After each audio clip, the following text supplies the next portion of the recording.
Hey there. Yay. Nice to see you. Yeah, you too. What's going on? What's happening on this? Oh, wow. That was kind of weak, Stephen. I was just emulating the weakness that came from him. Oh, all right. Call me weak? Oh, no, I'm saying you said it weak. Huh? Yeah, that's exactly what I was doing. Not much. Oh, okay, you know, good. Hanging out Nice for to the see day. you. Yeah. How are you doing? Who? You. Me? Yeah. I'm fine. Good. Thanks for asking. I'm not as good as you, knowing that you don't have to wear underwear over your head for a week. Yeah, a whole week. That Right. would not been good. Right. When do you start wearing yours? I don't have to wear mine. Oh, that's right. That's right. He doesn't have to wear his, though. Right. So we call it a push, right? But, I mean, how weird a game was that last night? Yeah. You ever see, did you stay up and watch the whole thing, Stephen? I did, Wow, yeah. he won't stay up and watch a Husky game. But to watch Gonzaga Who lose. he I hates, watch the Husky absolutely. A team that had complete control over a game. I mean, if that The coach whole time. is yes. ever going to be fired, it's going to be now, or else he has the job for life. Oh, man. I mean, how in control of a game do you need to be? I know. Just sitting there, or just the players in a typical fashion, which you warn against all the time, just hanging around waiting for the clock to go to 0-0-0, and in the process, Lose it. didn't even... You ever see a team more shocked to realize they were going to win, and one team is shocked to see that they were going to lose at the end of a game? No, I know. They were. Because it was so improbable. Right. Right. And the And whole yet there it turnaround was. of events, everyone was like, well, what? You let a team hang around, even though you think, all right, they got another basket, but they suck. We got them totally under Right. control here. Oh, geez, we lost. Yeah, they had me believing through the whole game, actually. Well, they should have. Yeah. I've never seen a team dominate and lose a game at the end like that. Yeah, they were up 11 with 6 minutes to go. I went back to Will and Grace. I was trying on underwear. Will and Grace seem more suspenseful. Yeah. But, hey. Switch over extreme makeover. I mean, they were in the four corners. I've never seen a team in the four corners as old-fashioned, traditionally executed as the Gonzaga Bulldogs were running it last night. They were running the four corners play, Terry. You don't do that with a shot clock. All right. But they were so just waiting for the clock to just go down to 0. Right. And move on to the next round. They had Memphis on their mind. That before you knew it, bam! It's amazing how long seconds really, truly are in a game like that. You're like Man, going, just a weird game. Illinois did the same thing against the Huskies last week. They went to the four corners early with They like did? 8 minutes to go. And next thing you know, there's 7 on the shot clock, and they got to force a shot, and the Huskies came back. Man. Stupid. wow. Yeah. Keep playing, my friends. You're up by 11. So Gonzaga's so used to pulling out any game that they want to. Not used to that big of a lead. When this game came so easy, yes, and they had such a big lead, they obviously didn't know. They stopped playing. Right. Oh, no, I know. And the shock on their faces when they lost said it all. Yeah. I mean, Adam Morrison wasn't necessarily... If they would have lost because they were beaten pillar to post yesterday, Adam Morrison doesn't cry at the end of that game, I don't he think. was sobbing on the floor. I felt bad for A him. little mustache got all teary. Yeah, it did. But now it's the Huskies' turn tonight. It is. I think to be honest, Kilworth has developed such hatred for the Bulldogs that if the Huskies lose tonight, it's not going to be nearly as bad. He'd rather the Gonzaga Bulldogs lose than the Huskies win. He's going to say he's going to argue with me now about that. Well, I would rather the Huskies win the whole thing. All right. Well, then they'd have to beat Gonzaga at some point if that was the case. And they did this year, actually. Well, they did. Yes, that's correct, and I was very happy to see that. One of only 4 teams. 4 teams. He's indicating now. Yes, because there was a 4th team last night. Well, would be wrong if I said 3. UCLA. Yeah. Yes, and UCLA moves on. And Memphis, who had been scouting Gonzaga all game, had to rip up all their paper at the end of the game. Go, oh, geez, what does UCLA do? Get the other film, Bob. Right, we didn't even pay attention to them. Right. What the hell? Who are these people? Trust me, the Memphis coaching staff was so busy scouting Gonzaga all game long that at the end of the game they were looking at each other like, what happened? Yeah, they already beat 'em. exactly. Yes. Husky basketball tonight against not only top seeded in the Washington, D.C. bracket, but overall, Terry, Really? and in many a person's office pool, the UConn Huskies, your champions of your double NCAA basketball tournament, Terry. That's who they have to face tonight. Right. Well, we know Duke won't be there. So 1 seeds can go. Yes. Yes, they can. Can Brandon Roy take one down tonight? Come on, Brendan. Can't wait, Terry. I know. Exciting. Huh? Woo. Okay. I'm going to celebrate by overeating. You're planning that? Mm-hmm. Oh, I'm going to celebrate by overwhacking, Terry. Jeez. The T-Man. You'll soon be able to watch more than movies at movie theaters nationwide. Operators hope to show live 3D sports events as soon as next year. It'll kind of be like a sports bar filled with funny people wearing glasses. Wow. wow. Yes. That sounds fun. Funny people wearing glasses as opposed to people wearing funny glasses. Right. Funny people wearing glasses, he says. Yeah. Yes. Hey, Bob. You hear about the one with two noses and a rabbi? I'm watching a sporting event. Leave me alone, Jay. It'll kind of be like a sports bar filled with funny people wearing glasses. People that wear glasses are pretty funny. Yes. So, wow, movie theaters are going to show sporting events. Yeah. They're getting so killed by DVD sales and the DVD releases these days that movie sales are down. So they're saying, hey, let's use our theaters for other things. New venue for sporting events. Wow. Swap meet on Sunday? I'm in. How about watching a football game in 3D on your Sunday afternoon? That'd be crazy. Will they sell beer at the theaters for sporting events? Probably not. Why not? Well, I bet they would. Harry M. Stevens, baby. what? Never mind. That's Probably take a company that long sells time beer to at the get. stadiums. Oh. Yeah, what? Probably take a while to get all the liquor licenses, and they don't want to wait that long. They don't have a right? liquor license in movie theaters? And No. they just choose not to sell? No, some do. They do? It's a place you can buy wine. Really? Yeah. Buy wine, baby. Wine and Probably- spirits. Maybe beer. too. Wine and spirit. What Probably kind not of spirits? but probably beer and wine. Doesn't wine always go hand in hand with spirits? You'd think, but no, it's different. Wow. So you can, some places can sell wine but not spirits? Yeah, beer and wine, but not hard liquor. Uh-huh. Beer, wine, and different no license. spirits for you. If you sell hard liquor, you have to be able to serve food, too. Got it. Wow. So Right, that would got Got food at mean. the theater. Well, yeah. The Well, popcorn, you consider that food? I think if they're going to have sporting events in the theater, they got to change the kind of concessions they sell. Oh, absolutely. And I think it could be a big bucks bonanza for the theaters. Hey, I mean, I'm into high def, but if they're going to show me 3D in movie theaters and I can watch a big sporting event there, I may go. It's like a lineman coming right at you. There's a big tall guy sitting in front of you. Here not comes good. the kick. It's up. Look out. It's going our I know. way. It's good. Oh, man. Jeez, that would be kind of nutty. It'll probably be just like arena football and gimmicky stuff like that. No big sporting event until until the major sporting events catch on and are willing to have the event broadcasted and filmed or whatever, or shot in 3D. So it'll just be Bon Jovi's team, huh? Yeah. Bon Ja. And I'm still going. Are you? That's right. You don't want to see Bon Jovi's hair in 3D, though. Oh, wow. I think we have since the late 80s. Well, Whether him we and, have John, glasses on or not. him and John Elway's team going at it. What do you think, Steven? You ready to go to the theater to watch a big sporting event? You a big sporting event guy or what? If they're matinees, I'm in. Oh, jeez. Man, Play the games during the day. Matinee prices. It's all Steven all the time. imagine that.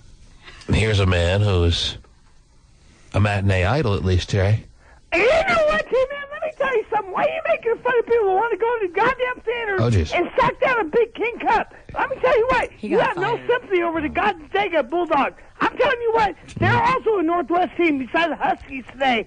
Bitch, Yes. why don't you shut the hell up when you made fun of them falling down? Because Yes. you were so upset about stuff. I'm convinced more than ever before that John thinks he's a professional wrestler, Terry. Really? Yeah. Yeah, I'll professor wrestle your dick, bitch. Right. Oh. Okay. Going for that. I tell you what, when you put your foot over the goddamn road, bitch, Oh, geez. I ain't gonna stop. Okay. You know Not what? your foot. UCLA took it all the way, and I feel bad for our Northwest team, who's also Right. on the eastern side of the Well, I line. don't think anyone could watch that game and not feel bad for Gonzaga. I mean, I know. they pummeled UCLA and were, at the end of the game, losers, Terry. Yeah. Well, yeah, when you come to a long-haired shot like Stephen Kilbreth. Yes. We'll work on that, John. Thank you. Thank you so much. Yeah, I love you too. Don't T-Man. wanna keep you And from I tell work you, now. I don't ever want to hear you ever pummel the goddamn Gonzaga Bulldogs, because you know what? Huskies will beat them out, and UCL will beat them out. But you know what? They're also I don't know part what of our is Northwest his team. point, Terry. Does he have a point here? Is he upset that I... What? I'm as I don't upset for know. it. You had them in your pool to go all the way. I feel compassionate for Gonzaga for what happened to them last night. Right. I've never seen a team beat the brains out of the other team so bad and then just lose. allow it. You got to blame themselves, Terry. No, absolutely you do. By Absolutely. just sitting there waiting for the clock to go to 0-0. Right. And in the process, with every UCLA basket that was scored, they weren't acting as if they were concerned. And as a viewer of the game, you didn't feel like you should be concerned. But before you knew it, They were, yeah. it was like I've never seen a team look as shocked as UCLA did to Right. take the lead. Right. We're going to win! Even the announcers were like, "Oh my God!" Exactly. They were And that's and it wasn't overstating screamed. it. No. It was not overstating it. They were like, when that last basket went in and they went up by one, they were like, "Whoa!" It was crazy. Yeah, but you know what? They made a bad decision. I understand that. But, you know, for him to fall down, get on all fours, and cry about it, that's a problem. Only on the chat line. I understand. Talk about that team, man. Yes. You know what? Think about it, though. If you were on their side, Right. what would you do? What would you do if you made a bad shot? Well, how would you cry, Is man? this a trick question? No, it's not a trick question. Oh. I'm asking you a serious question. Is that right? Yeah, once you I don't open know what's wrong with him, man, but he just said the F word. And that's not like him, Terry. That's not usually on his cue cards. No, it's got not. 2 days, and What? you wouldn't even see his daylight. right. Okay. Didn't even know he said it. Yes, he's still My going. bad. Yes, when you go back to your audio tapes there, you're going to realize that you slipped up and said a word that is not able to be aired on any major Yeah, broadcast. he's going to find himself. I thought it was doing satellite radio. My bad. Okay, how much are you going to find yourself for that one? I would find myself 10,000. I'll write you the check, team. Man. Okay, you can either write a check for 10,000 or you can cry on the floor like Adam Morrison. Go ahead.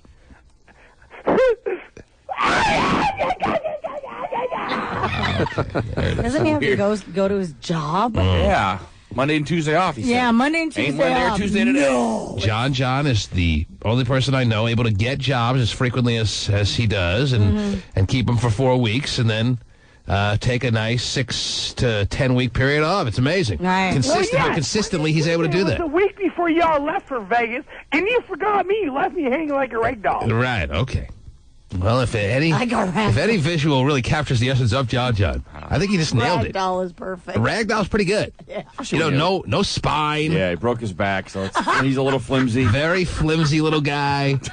Stays in the same outfit, so. He's about as close to a human ragdoll as anyone I can think of. Permanent stains on him from all the wear and tear. Stuffing coming out. Yeah. Just falling Yeah, I out. got permanent stains coming out of your tongue, Scott. One of the eyes. One of the At least you got it eyes right looks this like time. one of the eyes looks like it's missing, Terry. You know? I'm a wonder on. God damn it. Okay. Sporadic little clumps of hair on his head. At the end, when the batteries wear down, it starts to malfunction and say things you can't understand. Right. I mean, he totally nailed it. Way to go. Way to go with the ragdoll reference. Nice self-description. Couldn't have said it better. Ourself. The T-Man. Love is in the American Idol air, and we're not talking Randy or Simon. Extra spotted Paula Abdul stepping out with CSI New York guest star Tony Shiana last night at LA's Fashion Week. Don't look for Paula to be rushing into anything serious, as extra sources say she's been serial dating and has a house full of flowers to show for You've it. been serial dating, Terry. Yeah, she has. Yes. That's what I hear. She even did a thing with Dr. Phil. Yeah, I thought he was finding her love. Yeah, he was finding her love. Hot Chisel spent a time in his life dating cereal, Terry. Count Chocula, Fruity Pebbles, and a lot of those fun ones. But Sure. I've actually divorced 3 cereals. Have you? I heard he got some decent settlements, too. I did, yes. Had to split custody of the fun pack. Oh, that sucks. That's always a shame because it's so hard to decide who gets just regular old cornflakes Oh, what a nightmare. as opposed to Fruit Loops. You got to fight to the death for that. Crispix. I don't want that crap. Crispix. Where's the Apple Jacks? Jeez. Crispy times 2, my ass. Oh, jeez. It is crispy times too. By the way, this jeez. this guy that she's supposedly dating. Oh, Paul Abdul? Yeah, is like from six- CSI. Yeah. CSI is a show I know I would really like if I You ever would watched love it. it. It's been on for Yes. about 7 years. It's been good. I always think about watching it, but I'm like, it's an hour. But it keeps do you. that. It keeps you. I understand. Involved in a whole hour. I got it, and as I say, if I ever watched it, I would like it. It's one of those shows I know I would like. Everyone has a show or shows, Right. You know, if you watched it, you would like it, but you never do. Right. All right, what's What's your show that you know you'd like it, but you never have watched it? You know what? It's probably the one that you guys always talk about, which is South Park. Oh. And I probably I don't know would. if you'd like it, Terry. I probably Yeah, I don't know would, but either. just never have. Mm-hmm. So, that's probably That's a good one. That's a good one. Oh, yeah. Way to throw it out there. Yeah. Way to not leave me hanging there. You know. And Yes. So, CSI. There's a lot of shows like that for me. I got a actually. ton, too. I mean, me I too. spend so much time on the internet, Terry. really? There's so much TV that I honestly... Just let go by? Well, yeah, let go by and realize that if I did watch it, I'd be in. Like, I'm sure I would like 24. Oh, yes. I'm sure I would like CSI. I'm sure I would like... I'd like Lost. Lost. Yeah. That's a big pasty I'd Dave probably like fan American there. Idol. I wouldn't. I've seen it way too much now. Yes. Tried Desperate to Housewives. I know I'd love possibly. that. Grey's Anatomy. Oh, Gilmore Girls. yes. 60 minutes. Moesha. It's in Who's the boss? reruns. Who's the I boss? hear that's awesome. Golden Girls. There's a ton of them, Terry.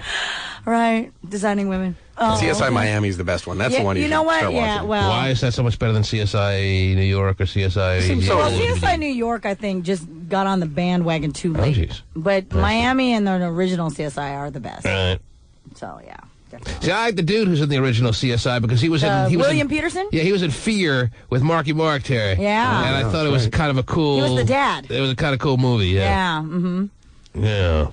All right. Anyway, what else is going on over there, Terry? What else is Well, happening? all I can say is that we should have stayed in Vegas one more night because we woulda, coulda ran into Britney Spears and Kevin Federline. No kidding. No kidding. They were there in Las Vegas at the nightclub called Pure on Tuesday night. Oh, that's right. That is one day later because I was going to say, are you sure you got your days right? Because why would they go out on a Tuesday night? We went to the Ghost Bar on Monday night. Right. And one day later at Pure in the, what is it? That's in Caesars. Uh-huh. They were there? I guess so, they were. Celebrating his 28th birthday. His 28th birthday. Yeah, how exciting. That'd have been kind of cool just to roll up on them. Yeah. Hey, how you doing, Brett? Maybe you could ask him. Yeah, baby. Maybe ask K-Fed to... Hey, go to the bar, get me a kamikaze, baby. Well, Here, supposedly... take a 10. What's that? Supposedly she was not drinking or even smoking. Well, she's drunk, Terry. I mean, she's pregnant. Well, that's what Same some are thing. Yeah. speculating. She's a pregnant woman, Terry. Oh, yes. But it was confirmed at Pure. Mm-hmm. I know a bunch of people went to Pure on Sunday night, Terry. Ah. Pure is good on Sundays and, Well, obviously Tuesday nights now. well, it's good on Fridays. I Yeah, know that. I think Friday and Sunday it's the Pure. Well, maybe it's Friday and Tuesday. I don't know. Anyway, whatever. And they also, before going to Pure, they went to Tao, that restaurant Tao. Mm-hmm. So, yeah. So they were there. Yep. But they're always there. Okay. With the baby and the snuggly. Yeah. And there were no shortage of hot babes at the Ghost Bar, I'll tell you that. Uh-huh. Really? Yes. Oh. There was definitely a nice little crowd going there. Oh, good. Vinny the Pooh probably couldn't tell with his stunner shades on the whole night and refused to take them off. That was bright. Yeah, it was. Can you see? No, I took them off for a little bit. You're like, Because I made you you're take like, them you're off. like, take them off. I Like, was dude, like, take them okay. off for like 15 minutes. Let people know how handsome a little guy you are. Oh, he's Little guy. handsome. Oh, And then it was kind of bright in there. Oh, jeez. Yeah. Well, But you know. do you agree? Were you okay with the mix? Were you okay with the crowd? It was a nice little ratio in there. Yes. So Yes, did it you- was actually, yeah. From a ratio point of view, you're not used to going to Pioneer Square and seeing the ratio that you had in Vegas because Like 3 it to was- 1 or something? Well, I don't know. I would go as far as 3 to 1, but even if it's 1 to 1, it's a good ratio for a club. I mean, Yeah. any guy is willing to go into a club and take a 1 to 1 ratio. Sure. And this was at least 1 to 1, Terry. There may have been more women than men. Wow. Yeah, the Pioneer Square is Wiener Fest every night. Pioneer Square, you're 6 to 1 dudes. You take even crowd, even split any day. Sure. And in this case, it probably was a little bit more than one girl for every guy. It was probably 1 and an 8th girl Wow. So an 8th would maybe Just be... a vagina. Ah, I got it. to every guy that was there, Terry. I Wow. thought you like me, like the ones that are big enough to be 1 and an 8th. Oh, girl. jeez. Not in this case. Just an 8th. Nah, they don't show up at the Ghost Well, Bar. you know, with it being such good odds and the ratio, et cetera, Right. so Here you it go. was, I know. You I didn't see know like I'm a gonna fat ask. girl or an ugly girl. I didn't notice any Was of Vinny the Pooh hooking up with you? Yes. Vinny the Pooh was 'Cause, dancing. see, I don't think you can. He was dancing with Dizzle. With and, Dizzle? that's Oh, yeah, right. right? Yeah. Yeah, we were wild. They were wild out there on the dance floor. Two just- guys dancing. Hi. Everyone's surrounding these two guys, going after it. Yeah? That's right. We kind of jumped off the club. So. Right. Did ya? Were you even You there? two together. Was it a little too late for you? Wow. Yeah, it was. I'm just saying. It was a Who little talking too to you? late. Talking to It was, Terry? yeah, it was a little too late. But at least if I had gone to the club and I was single, I probably would have gotten something done, unlike you. Because we all know Club you're all is nowhere talk. for a 40-plus woman. And that's why I didn't go. That's good. So I know who I am. So Although you know your DJ lane. VTP, you need to know who you are. So I guess Vinny the Pooh. No pimp over geez. there. You said I was a pimp. What you're getting at here, what I'm sensing is that Vinny the Pooh is tired, is not going to just sit around and let Terry Free go off on how he's not a closer anymore. He's going to fight back. That's right. Again, Fancy Pants Lance, closer. Oh, jeez. VTP, non-closer. Wow. You're going to let us sit around and tell the world that the VTP is a non-closer? She gets like senile and crazy at the old age. I don't know. I don't know what it is. I don't know what it is. I got to say no. Wow. Well, did you close? No. Okay, so am I wrong? Vinny the Pooh, But let me ask you Lance, this. I guarantee you, Fancy Pants Lance probably Let me ask you closed. this, though, Vinny the Pooh. If at the Ghost Bar on Monday night, if your life depended on it and you had to close, could you have closed? I see. He was having such a good time. Yeah, I mean, like hanging out with the fellas, hanging out with the crowd. Rather hang out with the fellas. Well, I was in Vegas at a club I'll probably never be at ever again in my life. So, but if your life was on the line, and if by 4 a.m. if you hadn't closed the deal, you would have died. Would you have been able to close? Yes or no? Yes. I think Wow! See, that he didn't necessarily want to close. Terry's what he's saying. Oh, so he has If he the didn't want to? option. Right. Hey, every guy, every time he goes out, doesn't want to close every night. Really? That's not where they go? Well, believe it or not, there's age? There's a night here and there that maybe you just want to hang out. You don't want to be bothered by getting laid. Yeah, that's obvious. I mean, he's in Vegas kicking Out it. of town. Yeah, With women you don't know. right. It's really bothersome when girls want to have sex with you. I know. Get away from me. And he'd rather wilding out all with I mean, Dizzle. it wasn't on that. the It floor. wasn't that way. Like Dizzle was a cool guy. No, he was very cool guy. What's that now? I said, ladies weren't really coming up to me. Oh my God, I want to sleep with you. That's why I wasn't like, no. So you didn't And- force the issue. No, I didn't. They didn't force this. It was one of those nights, if it fell into your lap, you might have taken it, but you're not going to really push it. That's right. I understand. But with listeners there, it makes it a little easier. Should have been with all of them, Vinny. Locked up in a room somewhere. Maybe Terry's right. I never really thought that about you, but that's bringing it to my attention now. Terry Free has dropped a hint here and there that you are a gay man. Do you want to respond to that or no? It's not true, so I'm not tripping. You're not even going to acknowledge it. That's right. And Terry Free and this little bit of a soiled feeling you have between the two of you. Do you know how it started? Do you know why it exists? Do you have any comment on it or no? I don't know. I think we're like on different sides of the spectrum. Because me, it's not a big thing. Maybe when you were my age, you had like your numbers were so much greater due to dudes going in and out of your situation. Whoa. I don't know. Vinny, do you think you could close with Terry? You know, alcohol involved. Why? It's always kidding. alcohol involved with That's him, right. which is kind of scary because he can't. He has to I get. He has to can't get a close, personality blah, through blah, alcohol blah, blah. because he can't pull it off just on his own. That's right. When did this develop, Why Terry? are you so worried about my situations? I'm not. It's just amazing because you talk so much do I? stuff about how About you what? get it done, and I don't. That's the thing. You're calling me gay if I'm talking about how I. You know what? First of all, didn't necessarily say you were gay. I said you just can't. necessarily. I just said you can't close a deal. You Okay. can't get it done. Okay, I heard a I'm a- couple of references to Yeah. it. And then, I've yes, definitely heard I references. did reference that, because you're out there having a good time with a guy, you'd prefer to hang out with a fella. Okay, but you say I'm such a big talker. If I'm like talking, I would talk about I closed the deal. I closed the deal. I don't Well, say I mean, that. and the other thing too is that T-Man and Hotshot and That's even right. Steven is always I have told you to take advantage of this time in your life because you're getting well known. Terry's basically just I'm just pointing out that you're a fraud, and and she's angered by the way you come across as so big time, and she doesn't think that you can Sorry. you can truly back it up. Wanted to save your fingers to work. Do you have any comment on this? I mean, You find it humorous and don't even want to it's respond funny. to it. Is that what you're saying? Is Yeah. that your reaction to this? that's my reaction. And you're just I think it's funny that Terry thinks it's you're a big intrigued by how Terry gets so worked up over this. Like, not a big deal, Terry. You wish you can, like, forget you have a husband for a weekend and just No, live not in at all. my 'Cause shoes if- for a second? Or, No, because I don't want to live in your shoes. okay, well, then Because if stop making it a big deal. But why does it bother you so Yeah, much? why does it bother you It so much? doesn't, because it bothers me that you're so worried about it. Why are you so worried about it? It bothers me that it bothers you that it bothers me. It's just bothering. Okay. Oh, okay. I'm saying. All right. All right. We'll leave it at that. Okay. I don't know where the hell we're leaving it, but we'll leave it at that. Sure thing. Whatever that is, that's where we'll leave it. Wonderful. Got it. Yes. It is kind of inexcusable not to hook up in Vegas with somebody. Something tells me this conversation, how you say in the trade, to be continued.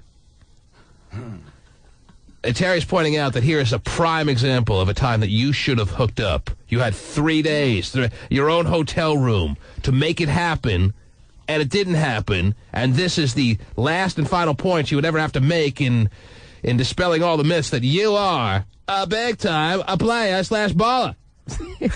Even Harris could have hooked up. Oh, jeez. If his life depended on it. Of course. If the mole depended on it, yes. Wow.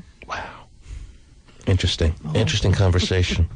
You know it was, ladies and gentlemen. Oh, yeah. Pasty was hooking up, probably. He's a single guy. I saw. As I said, we have to figure out what the story was behind this, and at some point I will. Mm-hmm. But when I saw Pasty walking through the New York Hotel and Casino, Terry, trailing behind him were 2 decent to good-looking ladies. Yeah, they A were. bevy of chicks. Yeah, not 2 dogs. No. Even if that was the case, I would have been impressed. Right.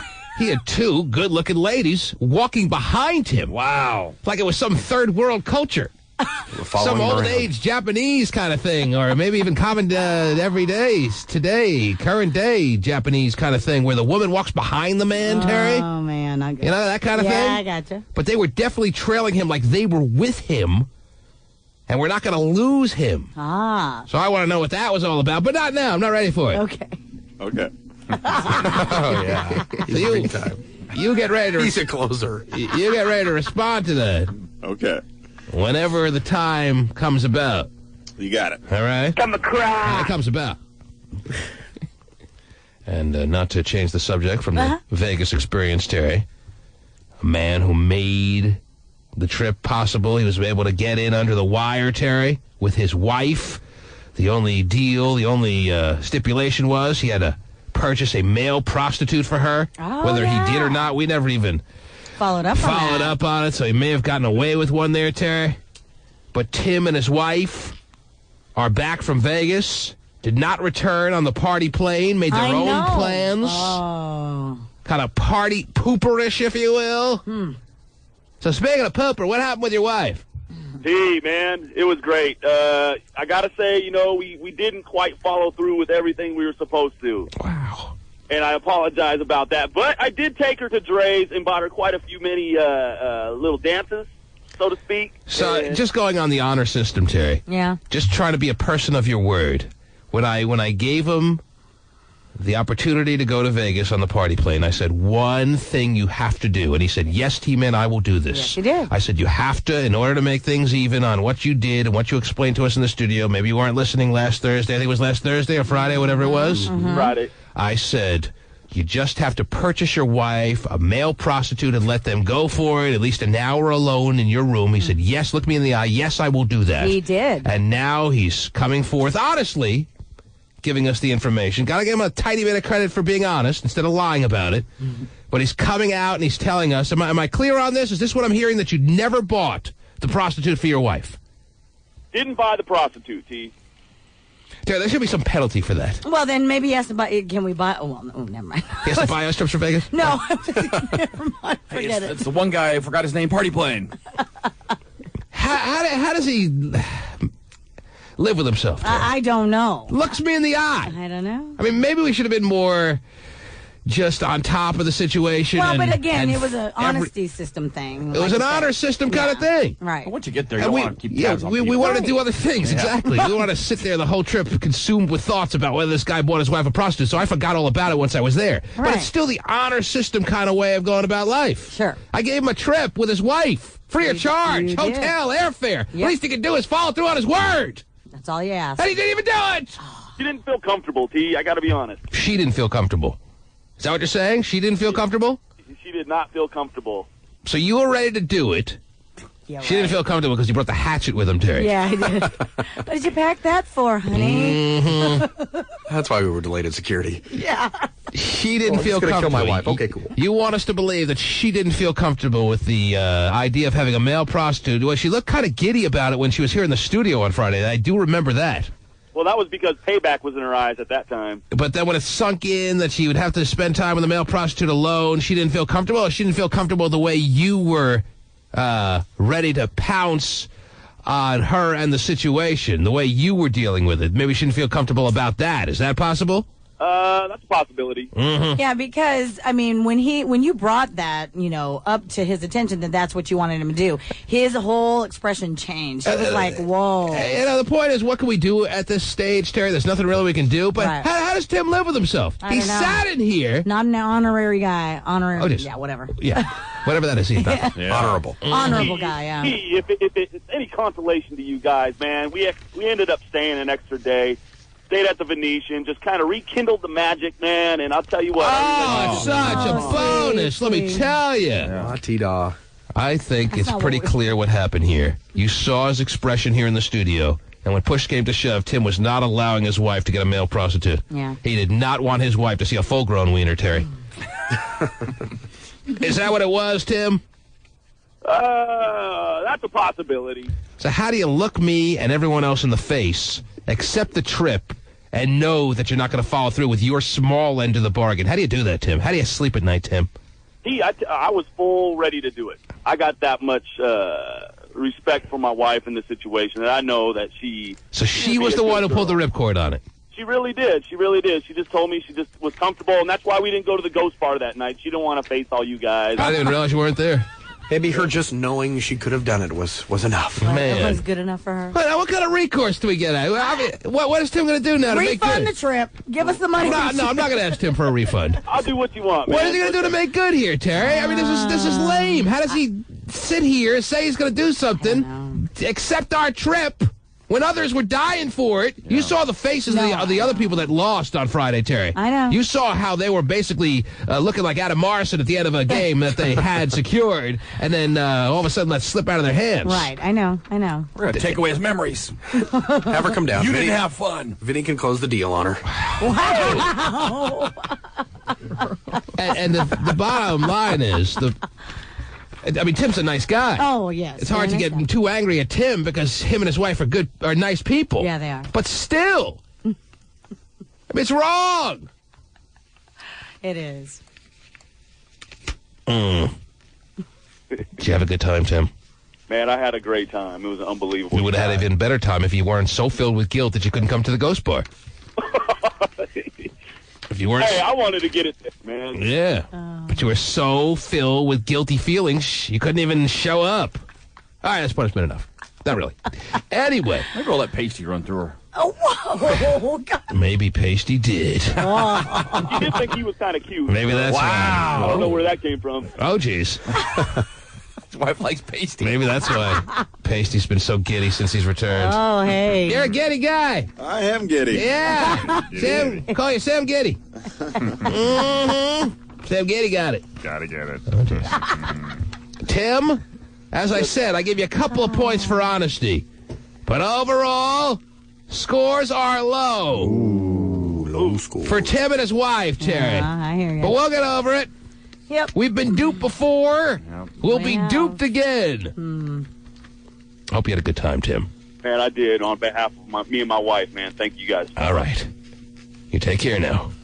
All right, T. There he is. All right. He's Tim, Terry. That is Tim. You kidding? He wasn't letting his wife get a male prostitute. There was no way under the I sun know. he was going to allow that. I know.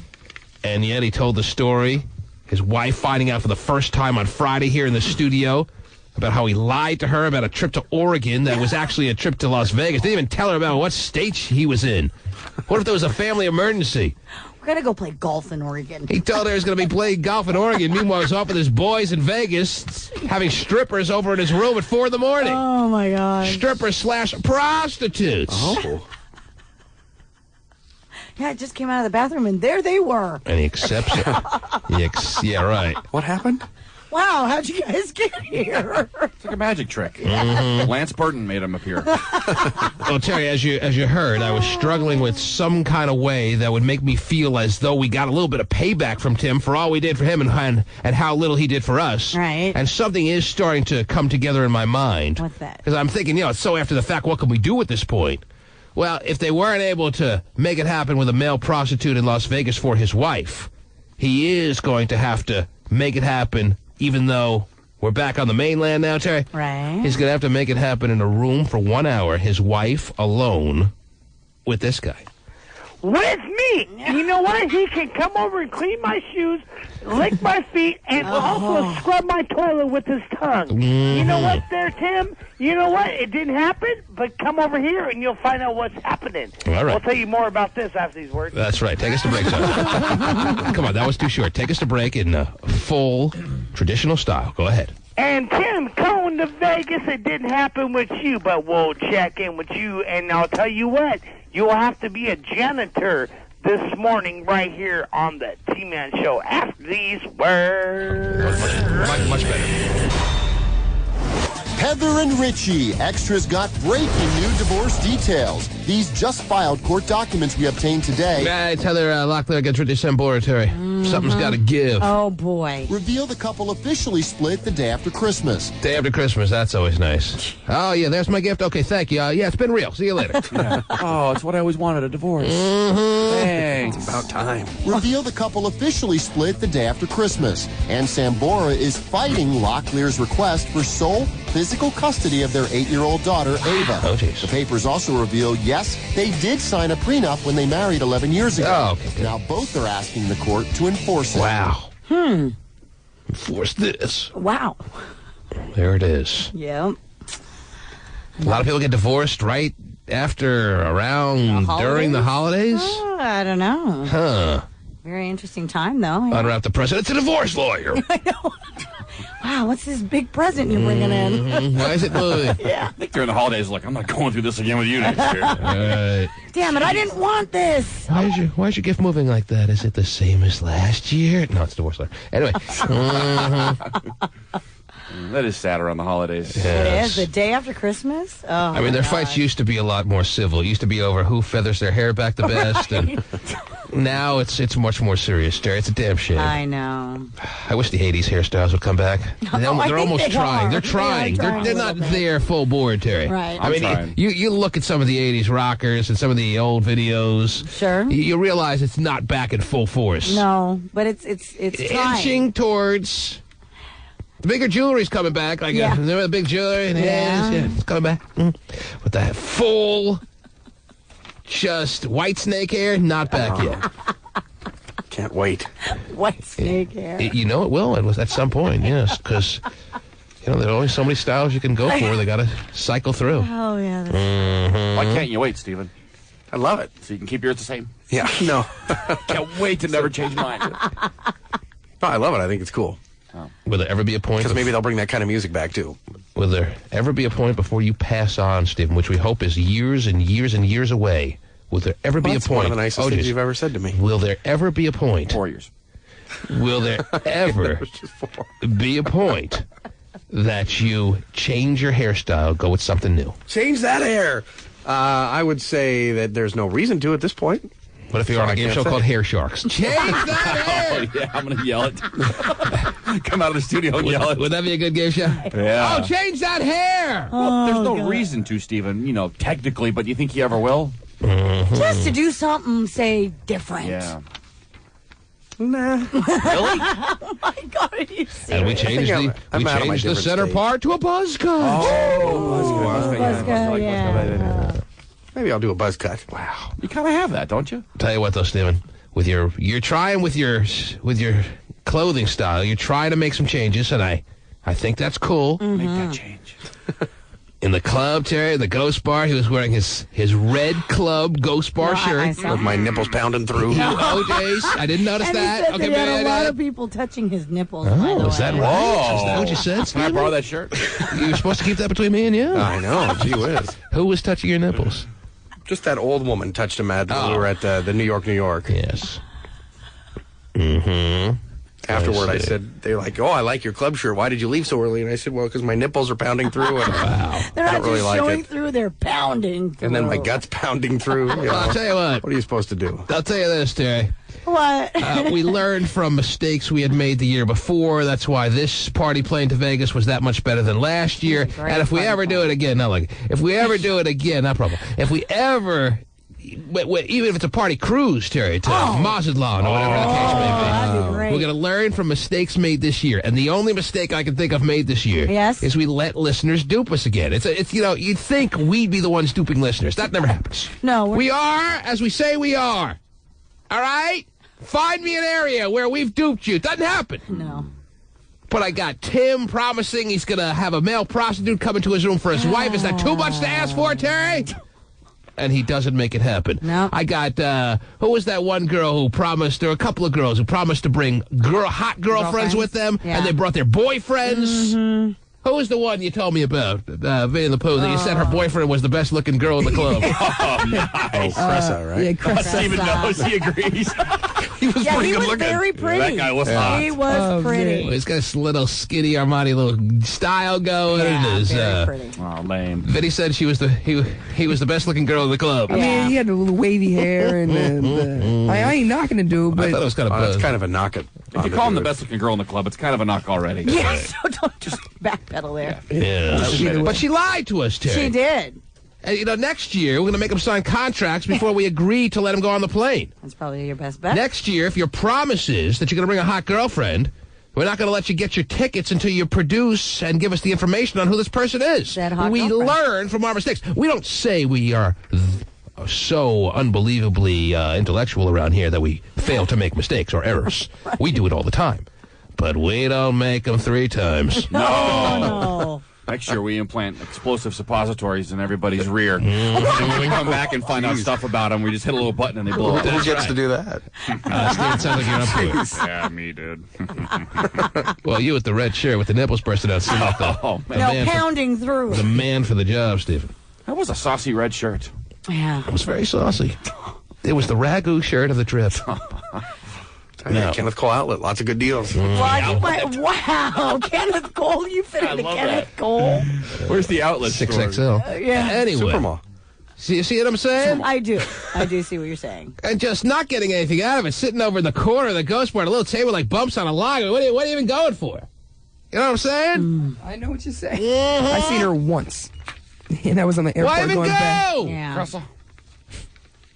Stupid. Next year but trust me, that'll never happen again. It'll be different next year. When we do the T-Man bike ride to Portland. Girls who say they're going to bring hot girlfriends, either stay home or bring them. That's simple. Yep. Oh, no, I had to bring my boyfriend. Whatever. So we could sit alone in the corner and do nothing. And have him look prettier than me. How is that as a woman? I would really feel not good about myself if my boyfriend's better looking than me as a girl. Oh, jeez. As Betty points out. And he almost closed on that guy. That's the problem. Wow. Been a good pull. What else is going on in the world, Terry? What else is happening? Looks like Nick Lachey is going to do a Justin Timberlake as far as making a video. Remember Justin did the Britney Spears kiss off type video. The goodbye, I'm out of the relationship video. I'm out of the relationship. Yes. Screw you. Uh-huh. Nick Lachey is currently filming a video for his song What's Left of Me with MTV VJ Vanessa Manillo.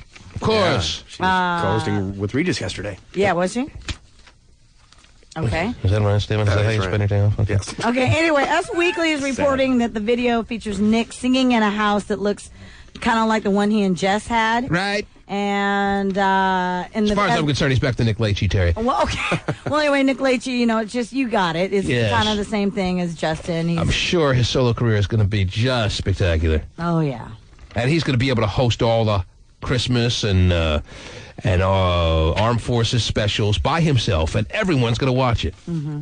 He doesn't need Jessica Terry. Oh, no. He's better off without her. Right. The soldiers love him. Right. Can't wait to see him. Getting on stage, I need a soldier. It's going to work.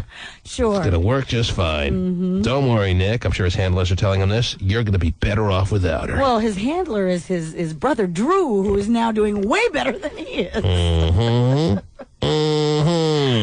Oh, yeah, next time someone sits in the studio and tells us that I guarantee you, T-Man, my wife will have a prostitute in there in her room and I won't be there for a solid hour, we'll put a suppository in their anus as collateral, Terry. Okay. And if they come back without fulfilling their promise to us, we detonate. Wow. You about it. And don't think we're playing. We've done more crazy things than this by Oh, yeah. leaps and bounds. Okay? We can play poop out of the suppository when we get back. We learn from our mistakes because we make them all the time and we admit it. And we're okay We don't with really that. think things out when we do stuff. No, we're not big thinkers. Thinking's overrated. Anti-thinking. Thinking can be a strain. What else is going on, Terry? What else is happening? This is kind of interesting. Phil Collins is back in the news. Apparently, he just left his wife of 33 years. Speaking of human suppositories. 33 years old. She's 33. He left his wife who was 33 years old, and he downgraded to He went to a 24-year-old chick now, and this is like... Soldier. I guess this is the second time it's been done. for Second him. time he's done this? Yeah. Second time he's left a wife for a younger woman? Yes, it is. Because his first wife... Well, I think this brings up an interesting point, Terry, and I think it can't be overlooked or hidden in any way, shape, or form, and that is very clearly that 33 is way too old. Oh, so that's the cutoff? Well, no, that's way past the cutoff, Terry. Oh, it is. What is the cutoff? 33 is way too old. Cutoff is 28. Really? Yes. Oh, boy. And Phil Collins just doesn't want to sit around and pretend like he's unhappy. He's going to just recognize it and downshift to a even younger babe. I guess so. She's And whoever wants to knock him for it can do it. She is a Disney production assistant. So, Hot. That is hot. how old is Phil? Ramming those mouse eaters right up there. 24s like it, Terry. He's starting to get to an age bracket where people don't know who he is. It's got to be tough. Well, you can't hurry love, Steven. Anyhow. Jeez. You know she's a big fan of, ooh, I wish it would rain down, this 24-year-old. Yeah. Uh-huh. Oh, my goodness. You know Phil Collins is there, Pooh? I do know Phil Collins. You do? I'm a fan. You're a fan of Phil I Collins? like 2 songs. Name 3. Okay. I can name 2 songs. You can name 2 songs. Wish it would rain down and No. You Can't Hurry Love. In the Air Tonight and All right, yes. what is it? Eminem talks about it. No. In the Air Tonight and Studio, I believe. Studio. That's right. All right, sing one line from Susudio. That's the only part I know. Studio. I can't think of anything else. Yes. Groovy Kind of Love. Oh. I hate that. Buster. Wasn't that from that movie? Yes, it was. So Phil Collins is divorcing his current wife, who's 33. Yeah. And And he's- downgrading, well... He's making it. I'm using the wrong term by Upgrading saying to a down. I said 24. downshifting, but it doesn't capture what I'm trying to say here. He's actually upgrading to a 24-year-old. He's upgrading. He's downsizing in age to a 24-year-old. Yeah. And does it say in the story the current age of Phil Collins? No, Terry? it does Guessing not. 47. I'm guessing way older than that. Really? I'm thinking I at guess least older than that, 55. I was Wow. going to say, yeah. Stephen, I'm checking in on Phil Collins at 55 years of age or above. Wow, 55 I'm or gonna above. give a hot shot 54 and younger, and it may be you win this one. It's close. I mean, because they had the career with Genesis, before that, obviously. So, Okay, thank you for the update. well, I'm stalling here, so that's why I'm having a Sad pleasant 'cause conversation with you. The 33-year-old that he's with was at one point the young one. Yeah, she was. That he- I said this was the Yeah, second time that's a he's sad done thing. that. Well, it's one of those situations where the 33-year-old should have known what she was getting into, and she allows herself to be in a life with a guy who's leaving his wife for a younger woman. Being married to Phil Collins is like being in Menudo. At some point, you're too old. You could be replaced, too. You gotta go. A double, a nickel. 55. Exactly. Yep. He's born in 51. He's just That had a old? birthday. Yep. Jeez. In honor of Vinny the Pooh. Oh, yeah. God, this is gay. Realize how gay it is. By the way, he met this young lady in Never left. Switzerland. Huh? In Switzerland. Switzerland, yes. Something so gay be so right. Oh, jeez. Oh, boy. I bet you say that all the time, Steve. Steve, it's your room. Come on, Pooey! Studio. Hey, nice word. That's the only word I know. Oh, gee. I wish I did.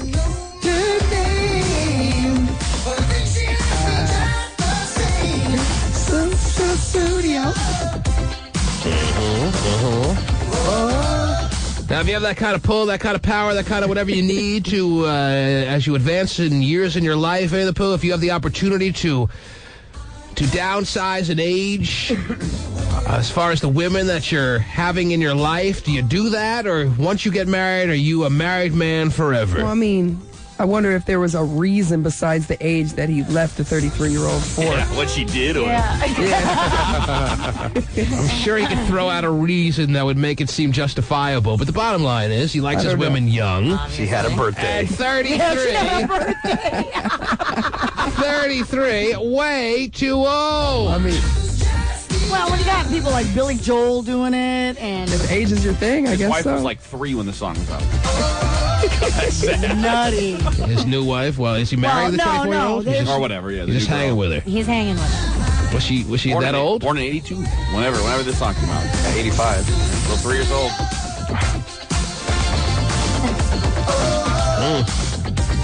Oh, the chorus is the best part. Okay, there it is. Way to go, Phil. That is just the gayest stuff ever. But when he tours, I'll be first in line. I forgot how many songs he has. Yes, he has a lot of songs. He has a lot of And hits. he's Mr., I mean, what is it? He does all the films Tarzan, for Disney movies Tarzan, and stuff. Disney movie Yes. things, so. He's Mr. Man with many hats, Terry. Yeah. Not only is he an unbelievable singer, as proven by the song, Terry, but he plays drums. Great, he's a better drummer than he is a singer. He started with Genesis and the drummer. Yeah, and then Peter Gabriel left. Peter said, I'm out. Steven, come on, sing the instrumental. Yeah. Yep. Right. Sure. Got it. Yeah, right, Steven? You need an oxygen tank or something up there? This is a lot. Playing it there for you. You gonna be okay? I think I'll be good. It's the noise he makes when he eats an ice cream cone. Studio. Oh.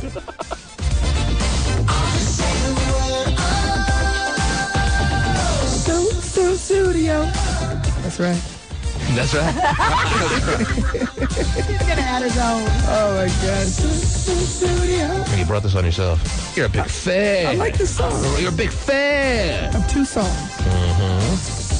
Whoa. Oh, that's God, that was Double like a little time. mixer there. Studio. He's the modern day Max Headroom over there.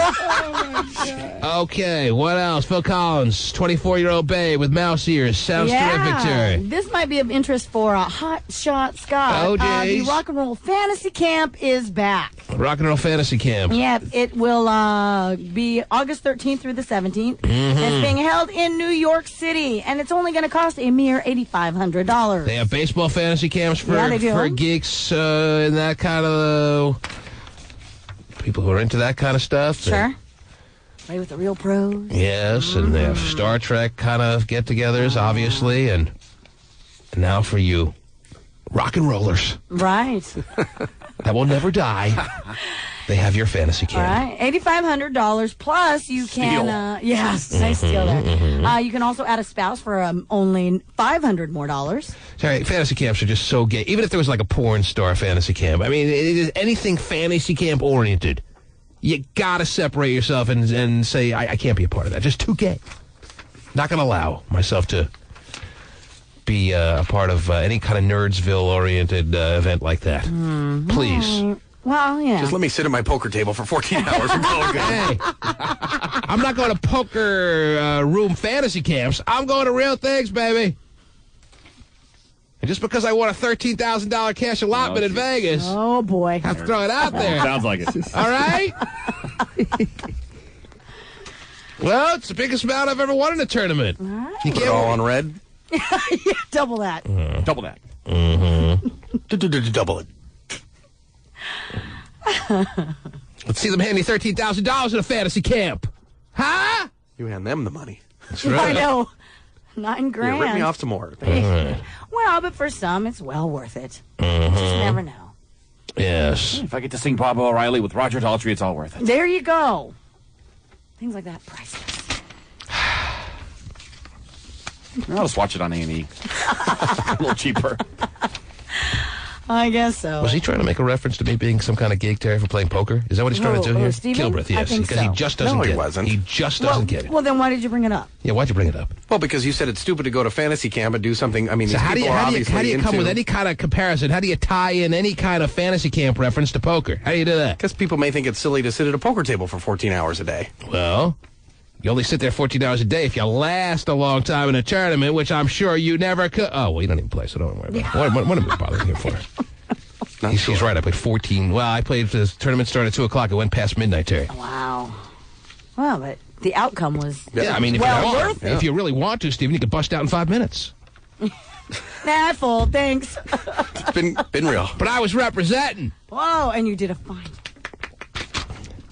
That's right.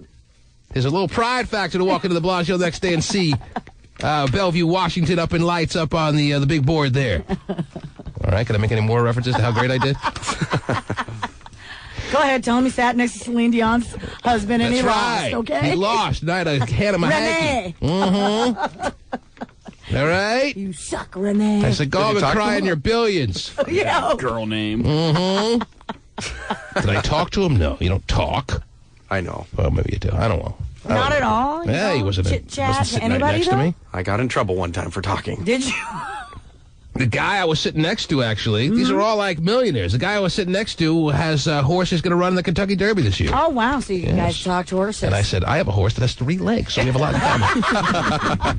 Thought he was a good buy, but guess not. Didn't turn out to be that great. But now with my winnings, I'll just go buy a better horse. Yeah, not quite. I know. It's like I break the bank with a $13,000 cash in it, but still. Anyway, Well, I just where thought- were we? The rock and roll fantasy camp. That's how it all. Should we all pitch in, make it a gift for Hot Shizzle? For Christmas? Since he's unwilling to acknowledge he's never going to be a successful musician, guitar, kind of rock and roll, big time star. I think that's I don't what think this is really a stepping stone to becoming a Right. rock star. This is It just- Nerdville. But that's what people go to fantasy camps for. They Just living think like a rock star. For that moment, you're living like a true baseball player at fantasy camps, and yeah, well. you're living like a true rock star. I'm not delusional that this is going to lead to a solo career. Well, that's good. But Playing just the to hits. be, but just I guess to be with those people who are in the. Those people, and you don't want to go to a fantasy camp and look around and realize these are other people that just wouldn't let the dream die, right? It'd be pretty nerdy, yeah. But maybe I'd do it. Yeah, I think you would. I think you'd love it. Okay, You would love so it. the answer is yes, since we now know what we're getting him for his birthday. Right. Okay. I get to play the House of Blues on the very last day. I'm in. There you go. Okay. Nah, not really. All right. I think you better make up your mind. The T-Man. Look out for a streaker at opening day of the Mariners. A local man has posted this ad on eBay saying for $100. We have a streaker. Robert Geller going to be there to do the play-by-play?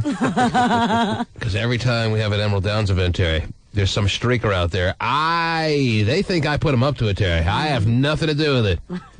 But every time we have the T-Man Dysfunctional Family Race, as soon as the gate opens and they start running down the track, Terry, a streaker runs across the track. I know. And he always calls us and tells us that he's going to do it. We don't know who he is. We don't put him up to it. Swimming across the moat. This may be the same guy. Yeah, he swims across the moat to get out of Emerald Downs and evade security, and the security really is in top-flight shape. Yeah. Look out for a Tell the guy, no one's chasing you. It's okay, you can slow down. Nobody Look out cares. for a streaker at opening day of the Mariners. A local man has posted this ad on eBay saying for $100 he'll streak at the stadium in a jockstrap. Oh. If the bidding goes over $200, he says he'll only be wearing his Mariners hat. Watch out. Wow, someone will have a Mariners hat on. Terry, it's going to be more exciting than the game, I'll tell you that. I don't know if I'm ready for a 162-game season. It'd be great if they could just tweak the Major League Baseball schedule a tiny bit and go down to maybe a 16-game schedule. Wow, just 16 games? Make every game mean so much. Wow, like true. football. That's why I love football so much. Every game is so important. Right. 162 games. Oh, you lost 8 in a row. You're still in first place. Terrific. Well, they already had the World Baseball Classic, so they've had games prior to this, and that probably wouldn't be too bad. The World Baseball Classic. Yeah. If you were into that, I really wasn't. I don't know anyone who was, but at least it was They to the got to play. to the point. Sure. Lose a game, and it's crucial. Come on. Look out for a streaker at opening day of the Mariners. A local man has posted this ad on eBay saying for $100, he'll streak at the stadium in a jockstrap. Right. If the bidding goes over $200, he says he'll only be wearing his Mariners hat. Watch out. But at last check. He sounds like he's getting more excited by the second reading the story, Terry. He'll be only wearing his Mariners. Where's our hands, Terry? But at last check, bidding was only up to $10. Oh. I guess people don't want to see that guy naked after all. The fine is probably $300 or $400, I think. There's no fine. Oh. Just have Willie tackle you. You know, Willie, the security guard at the Mariner games, He Terry. does a fine job. He'll lay you out, Sure. and That's it. they kick you out of the game. Yeah. And if you have season tickets, they may take them away. Wow. But normally, people who have season tickets don't streak. Season tickets, all home games you go to. Wow. 12 in a row. Fun. Just went yesterday, got to go today and tomorrow. Yeah. Jeez. So that's a big commitment there. Man. I don't commit myself to anything in this world like that. How many Dippin' Dots can you eat in 1 year? Man. Most people get married don't make that kind of commitment, Terry. Yeah, I don't see my wife every day. I'm not going to the Mariners every day. Jeez. It's a lot of stuff. But now they have plans, so it all works out good. Yes. Yeah. It's the Tuesday-Friday plan. Okay. I don't want to give up every Tuesday and Friday either. No way. What else is going on? What? Single game tickets are also available. Oh, well, thank you so much, Terry. We're on that. Yeah, they're 14 games out. Let's go sit in the sun for 3 hours. Okay. Well, I don't think this season, to be honest, there's ever going to be a point when the Mariners are 14 games out. Even though they're a team that lost 90 games and then some the past 2 years, they made some interesting moves in the offseason, Terry, that should preclude them from being 14 games out at any point in the season. Oh, The glory's back. Huh? Back to the glory. Is that their slogan this year? I don't know, but What is their Back to slogan? the mojo. Yeah, exactly. Oh, he thought the mojo never left. He's been using it every year. I don't know. What is their slogan this year? I don't know. Every year they have a slogan, right? Right, they do. Mm-hmm. The slogan have some is- Dippin' Dots. Yeah.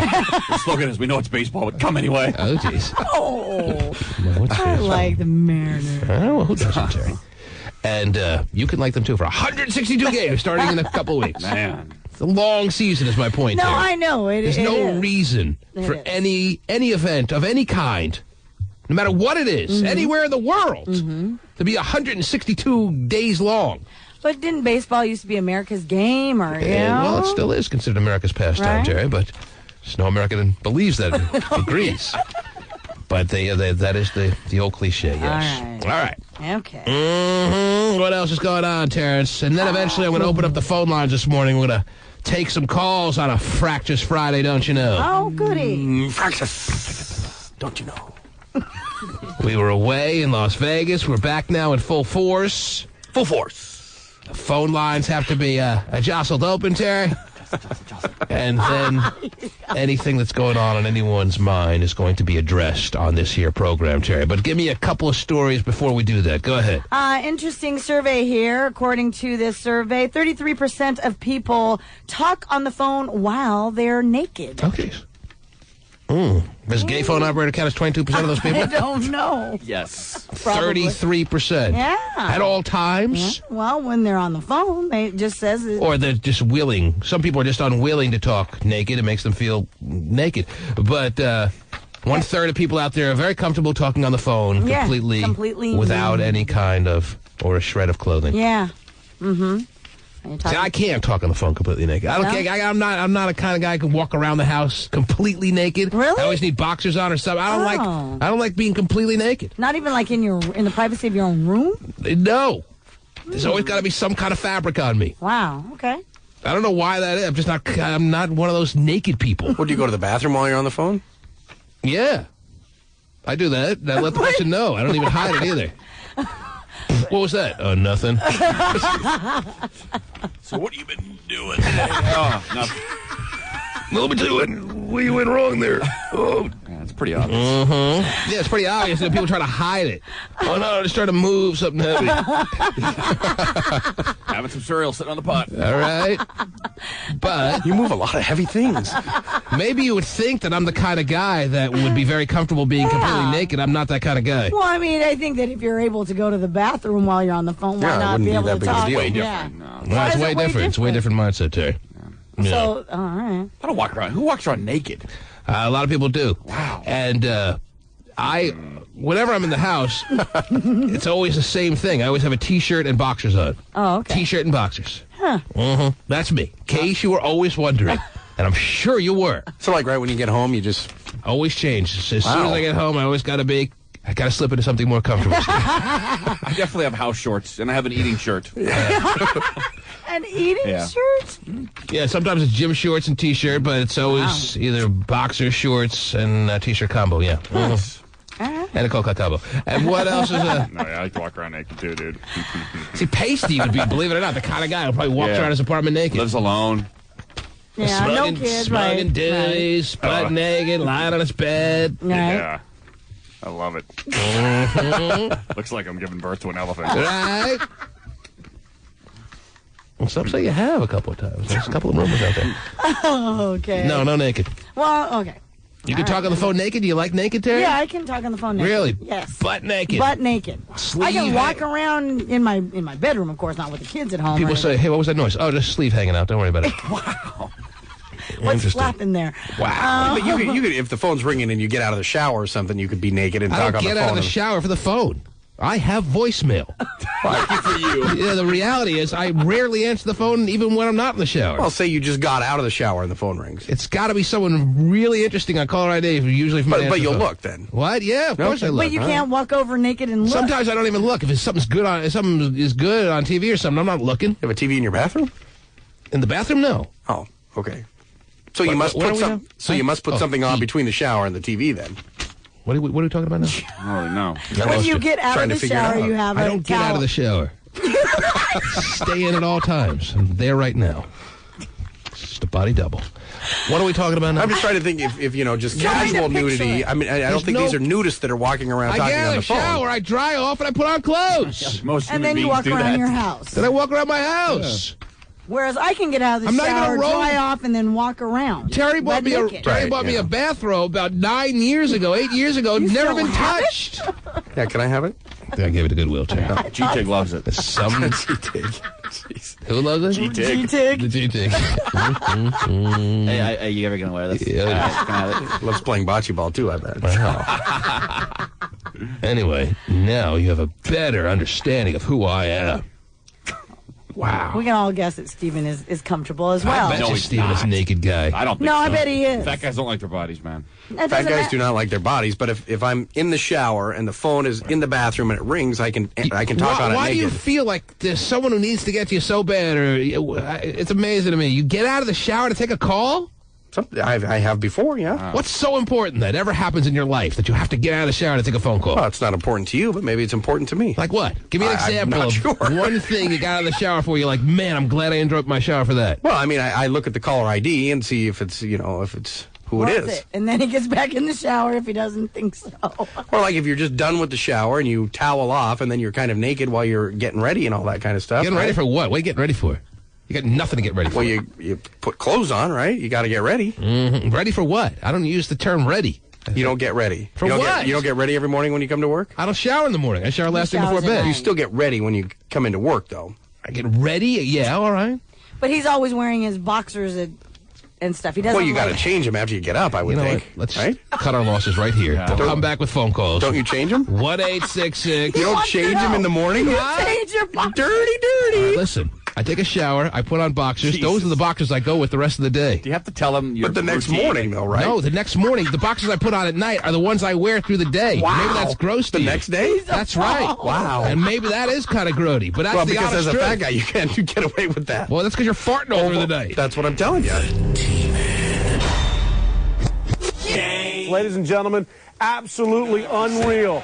UCLA was 17 down at one point, and then they were up. One was Gonzaga, and then J.P. Batista with 10 seconds to go. Mama Mute, unreal. Oh, this. UCLA going bananas. What is that, Mama? Is he just giving some code to some girl that he promised to say hi to, or what? I guess I don't know. I'm on TV. You're never sure with with what's his name? Yeah, Dan DeBoner. Mm-hmm. Okay, I'll say Mama Mute to you if you promise to screw me up for the show. Right. And then we'll go But that could be, I think that's the name of a UCL player in this case, though, Terry. Gonzaga and then J.P. Batista with 10 seconds to go. Mama Mute. Right. Unreal. UCLA going bananas. They were going bananas. I've never seen in my life, Terry, a team so genuinely shocked that they were going to win a game. Right. I've never seen a crowd so in a frenzy that one team was going to win a game over another, and announcers so just completely taken back. Oh, I know. Because this was a game that UCLA was so thoroughly beaten, and it was just Gonzaga sitting there with the ball trying to just wait for the clock to say 0-0. And before you knew it, even with the score getting closer, you just sensed that Gonzaga's like, all right, no big deal. They suck. We got them. And then all of a sudden, they had lost the game when they didn't even have a chance to respond once they lost the lead, Terry. Right. It was I know. absolutely shocking. Yep. And if you are a person who had anything against the Gonzaga fans, as a UW fan perhaps, or for whatever reason, this is your day in the sun, because this one must sting like a bitch, Terry. Oh, yeah? They had it. They pummeled UCLA and lost. They thoroughly beat UCLA and lost the game. I couldn't even believe it. So for Stephen Kilbreth, a person who truly does hate Gonzaga and hates their fans, Terry, this is his day in the glory-filled sun. It was a little shocking. Yeah, I couldn't believe it. I was almost on your side there halfway through this game. 3/4 of the way. Almost on my side, how? I mean, I was almost, they were selling me that they were actually a good team. They were a good team, and if they would have, they were thinking about Memphis. They were thinking about the next round. Well, you got to close the deal if you're a good team. They forgot to close the deal. Yeah. They figured they can sleepwalk through the rest of the game and close the deal, and they almost did, but they didn't. Need to have a heart of a champion. They could have got all the way, because when they turned it on, they're as good as any team in that dance. But when they turn it off, they think they can still be just fine. And when it came down to it, by the time they realized what had happened, it was too late. Yeah. If they had an extra minute, they could have turned it back on and gotten the lead back. But by the time they realized what happened, that's why it sounded so shocking. The announcer sounded shocked. The UCLA players were jumping up and down. They couldn't believe what was going on. Right. And by the time that happened, Gonzaga didn't have a chance to respond. Had no chance to tap Adam on the shoulder and say, oh, by the way. Well, they tapped him early this time, you know. Too early. It's tough to gloat now because the Huskies have their turn tonight, but if the Huskies win, it's gloat session. The Huskies tonight against the team that most people who filled out brackets picked to win the whole kit and caboodle. Wow, I have them just winning the caboodle. You forgot the kid? Yeah. Never forget kid. That's right. Anyhow, that's tonight. Should be another good game. Another late night game, but for Friday, it's no big deal. That's pretty good for the Huskies, though, that it's at 10 Eastern, right? Wouldn't you think? Why, you think UConn's going to be tired? Right. They're going to be yawning on the court? They're not used to playing that late. Yeah, I'd like to go in for the layup, but I'm too tired. Get the little nightcaps on. I mean, if you're looking for some sort of silver lining that would be in our favor, don't you think? Not a silver lining. 21-year-olds get really tired at 10 o'clock. Yeah, did I say they'd be tired? That's what you were... Well, how would it help? That's your reference. That's I was saying that that's what you're alluding they're to. not used to playing at that time. What does that mean, though? They're not going to be able to play? I'd like to grab a rebound. If we did a show all of a sudden, an Boy, I'm afternoon zonked. drive, we would feel different about it. What are you talking about? We'd be just fine. All right. In fact, we're going to do one today, 3 to 7. Well, enjoy. I won't be there. Just to prove that you're wrong. Okay. I would think it would be an advantage, but maybe not. We're so much better than them, but I need my Z's. Yeah, they're going to fall asleep, exactly as what I was trying to say. What are you saying? I'm saying that's one thing that what you're saying. Steven on sports. It doesn't mesh. All righty. What is your point? I'm sorry. Maybe I should give it a little bit more credit. Go ahead. I'm probably not. That's stupid. Go ahead. What's your point? Go ahead. Your point is that we have an advantage as UW fans because the other Huskies are going to be tired. I didn't say they'd be tired, no. Then what I just said they're not used to playing at 10 o'clock at night, so it's a different aspect for them, different game for them. Right. They usually don't have to wait as long to play their games, where it's at our usual time. It's going to throw them completely off. I didn't say it would throw them completely off, actually. Out of their element. Fish out of water. Maybe I actually didn't say that either, but... Well, say what you're saying, then. I said they're not used to playing at 10 o'clock at night. And meaning what? What does that mean then? If it doesn't mean that they're out of their element, as I said, and completely off, what do you? I don't think it'll be that they're completely off, but I think that they're a better team, and this is one maybe advantage that we have in this game. But I guess I'm wrong. You're telling me I'm wrong. You're wrong. So okay. Steven's probably going, why did I even say it? I say that a lot, actually. Do you? I usually say, why did I eat that? Oh, jeez. We're not really doing 3 to 7. Why did I screw that? Anyway, I think you guys should, because you couldn't do it. Right. Oh, we couldn't do it. Is that a challenge? Yeah, reverse psychology. I challenge you to do that. 1-866. I'll sit at home and listen. I'll love it. 1-866. That'd be great on regulars. 1-866-663-T-Man. And before you get all sensitive, I was just playing, not really. I didn't hear what you said. Okay, good. 1-8. I say a lot of things I don't remember. Let me give it to you. 1-866-663-T-Man. If you want to have the same feeling as Steven, as that moment of why did I even bother? Now's the time to call. 1-866-663-T-Man. Anything that's on your mind is fine with us. It's the most fractious of Fridays, and anything is good as far as conversations on this here radio station. You're on the air. Hello. This is Kadiga? Yes. Hi, T-Man. That's your name, Kadiga? Uh-huh. And what can we do for you, love? I'm just saying thank you for the party plane to Vegas. You were on the plane as well. I don't remember. Yes. I don't remember meeting a Kadiga. Do you remember Kadiga, Terry? I think I was trying to be quiet because I didn't want you cracking on me or anything. So you kept your distance. You were more in the shadows, but you had a good time nonetheless. Oh, yeah. I don't necessarily like the people that hung out in the shadows, Terry. I know. I like the people that were right up there, that were hanging Very out. involved. Hey, T-Man. I was hanging out. I just didn't want to be in the front scenes. Hey, T-Man, I'm Kaduga. I'm happy to meet you. And Kadiga, who's back there afraid to come up and say hi. Kaduga. I actually took a picture. You took a picture with me? Mm-hmm. Oh. At the club. Well, how do we look together? We look good. Yeah? All right. Good to know. Yeah, but I'm still trying to get back in focus, back in the swing of things for work. And I've been late every day this week. You're still a little off. Is that what you're saying? Mm-hmm. Well, the party plane has an effect, Terry. It throws you off for at least about 2.5 months, and then all of a sudden you snap back. Right. Yes, a little recovery time is necessary, but I'm glad that it was well worth it for you, Kadiga. Oh, yeah. Thank you, T-Man. Thank you, Terry. What was the highlight of your trip, Kadiga? Did you get a little, maybe? The highlight of my trip was when me and my friend won the $600. That's who I thought that's who you were. What did Terry do for you? You're thanking her. Terry, she the one who told us to go get a guy. Did you get a guy? Yeah, they're the I got the married couple. They got the married couple who won. They're the fiancés. That's. Huh? They're the ones who won the best looking people in the... Were you there? I don't remember. Do what now? Was I there? That's a great question. Was I there? Yeah. Yes, you Now that were. I'm back, it doesn't even necessarily seem like I was there, Terry. Time to go again then, But huh? Kadiga has photos to prove that that's not the case. Yeah, there's plenty of photos on the web. So you had big breasts, Kadiga? Is that right? Yeah, I had big breasts. Mm-hmm. I think I remember taking a picture with you, baby. Yes. 38 triple D. All right. Those sound big. Send that picture. Send a copy on over here, all right? Okay, I will. All right. Yes. Thank you. Take care. Put it on my big breast wall, Terry. Oh, wow. Right.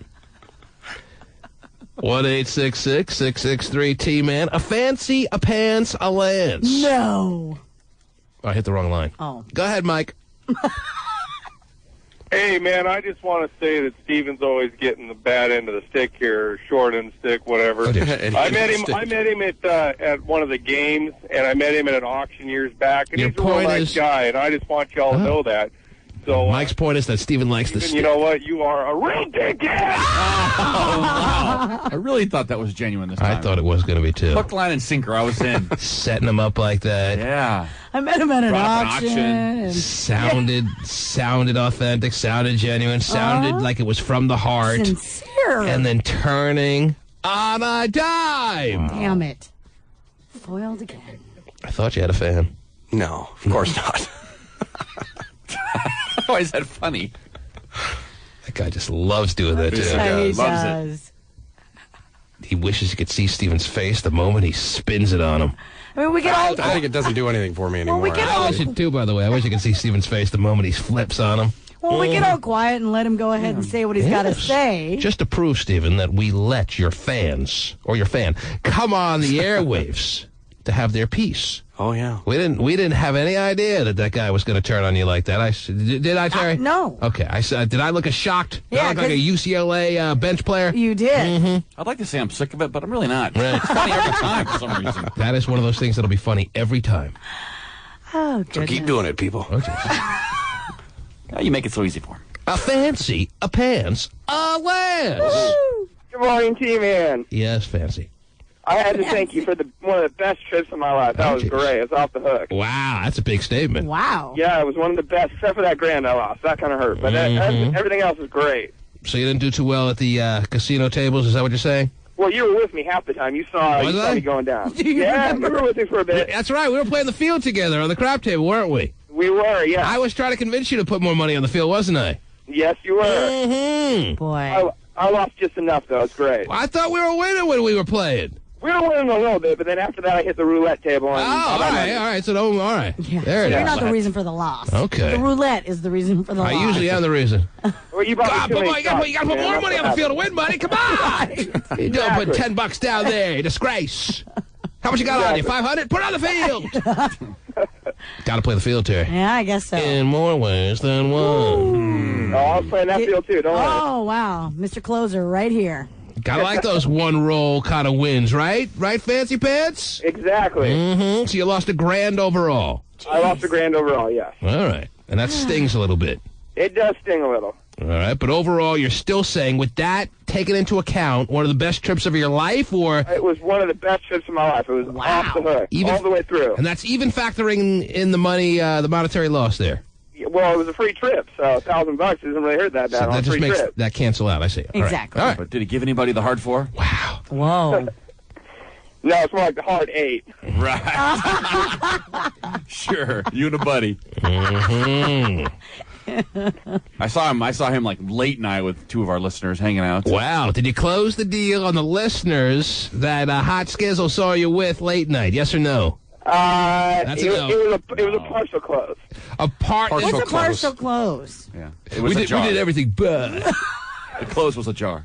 Yeah, exactly. So you're saying you didn't have intercourse with them? Is that what you're saying? Yeah, well, I was pretty drunk, so I was trying to close with anybody, pretty much. Uh-huh. He wasn't. He couldn't care less. He could care. They were our older listeners. Oh, jeez. Oh. The Cougars. Oh my gosh. The older listeners Okay. were referred to as the Cougars? Yeah. All And not weekend because they long. went to Wazoo? No, they're classic Cougars. Gotcha. 45, single. So what did you do with the older listeners that made it so that you could say you didn't necessarily close, but you didn't get shut out either? What happened? Tell us. You really want to get into all that, really? Absolutely. Well, Did you get your lance waxed? we were downstairs with you at the Ghost Bar. You remember that, taking shots, right? You were doing what now? Taking shots with you down at the Ghost Bar. All right. You say so? Shots. Yes. And I headed back to the hotel with those 2, with the old Cougars. Back to the motel, yes. Cougars. All right. We went up to their room for a little bit. So wait a minute. It's you and the 2 Cougars in a cab, the 3 of you, and no one else. Yes. All right. Definitely thinking he's getting it done. All right. Yes, Then I'm what? definitely thinking I'm getting it done at that point. Definitely. And then what happens? Fancy Pants a Lance. So we get back up, and we go back up into their room for a little bit. Mm-hmm. And it's kind of setting the scene, you know. I started making out with one of the chicks, and then they Which kind of one? pulled a... The blonde one or the non-blonde? Please tell The me. non-blonde. Oh, the non-blonde. I didn't think the blonde was hot. You guys are crazy. Well, no one's saying she was necessarily hot, but as far as... All right, go ahead. Continue on. Cougar comparison, which is better? In your cougar comparison, I have to go with the blonde if okay. if you're forcing me. Yes. See, I didn't. I just remember seeing the blonde cougar. I didn't really see the other. The brunette. Says a lot. Oh, okay. All right, and then what? Okay, So so... you're making out with the non-blonde, and then what? And then the blonde one was in the bathroom at this time, and she came out, and she was kind of like, we can't be doing this. We got to go downstairs, so... Why? She was jealous or what? Why was she... Well, yeah, kind of. I mean, she was trying to get down So a you're- little bit at first. Are you on the bed making out? You're like taking her clothes off or no? Yes. You're on the bed, you're tonguing her, you're taking her clothes off, you're taking the cougar clothes off, and then the blonde comes out and kind of just breaks it up. Pretty much, yes. The blonde comes out of the bathroom and says, "Oh, don't go in there for 45 minutes." Jesus. Now had Put down a cougar heater. had the blonde cougar like jumped in the bed, would you have been all Cougar happy? Wow. Oh, that would have definitely made my trip 100 times better than it already was. Bonus Cougar? Yeah. So the blonde Cougar, after squeezing out a heater, she comes out and she breaks it up and she takes the other Cougar and takes her down to the casino, or what? Yeah, they said they had some stupid pact where they were like, no guys are going to be in our room for the weekend or something like that. Yeah, right. So if it weren't for the refreshing the memory on the Cougar pack on the non-blonde, she would have finished the deal with you, is what you're saying. Yeah, I think so. And that's pretty much the extent of your physicality with the Cougars. Pretty much, yes. Wow. Come on, really? Yes. That's it? So that's not... That's there was a little bit more making out going on down in the casino area, but I wasn't really. So he did you mean after that you went down to the casino with them and can try to continue it? Well, a little bit. I thought I was really drunk at that point, and I thought it was a done deal. Uh-huh. I thought I'd be able to talk the dark-haired one into, let's just go back up there, screw your friend, blah blah blah. She had some guys down there she was talking to. That makes it a long night, man. You gotta be like a car dealer. Don't let him leave the lot. Don't let him leave and you're calling this trip one of the best of your life. It was great. It was awesome. Okay. Up in the ghost bar, everybody looking at us like we were crazy, dancing like a wild man. It was great. Well, good. Okay, I'm glad to hear it. Yeah, absolutely. And his nickname, we refer to, everyone got a nickname, Terry. He will be forever referred to not just as Fancy Pants Lance, but Farmer Ted. Farmer Ted. Yes. Yes, that Farmer Ted quality, Terry. Yeah, right. Fancy Pants Lance has no fear and is... Maybe he should have a little bit more. Well. He's willing to go up to any woman and say anything at any time. Yeah. Mm-hmm. Thank you, Farmer Ted Fancy Pants Lance. Thank you. Take care now. Yeah. He's a nice guy. Yes. At least he had one of the best trips of his life. Yes. Wow. He's never been to Las Vegas either. Yeah. A dark-haired cougar on the bed. Wow. Bet if he had... Could there be worse breath in a room possible? Oh, man. Bet if he had grabbed the blonde-haired cougar and pulled her on the bed, then he probably would have, had a good time, too. Because she's the one who came up to me in the ghost bar like, why don't you like me, T-Man? Really? Wait, which I'm like, I do like you, but I like you from 3 feet away. Oh, the blonde came up to you? No, the other one. Oh, the other one, yeah. The blonde wasn't bad. Just needed a little more contemporary hairstyle. But other than that, she was great. A little too much to ask when you're talking about a 45-year-old woman, but that's fine. True.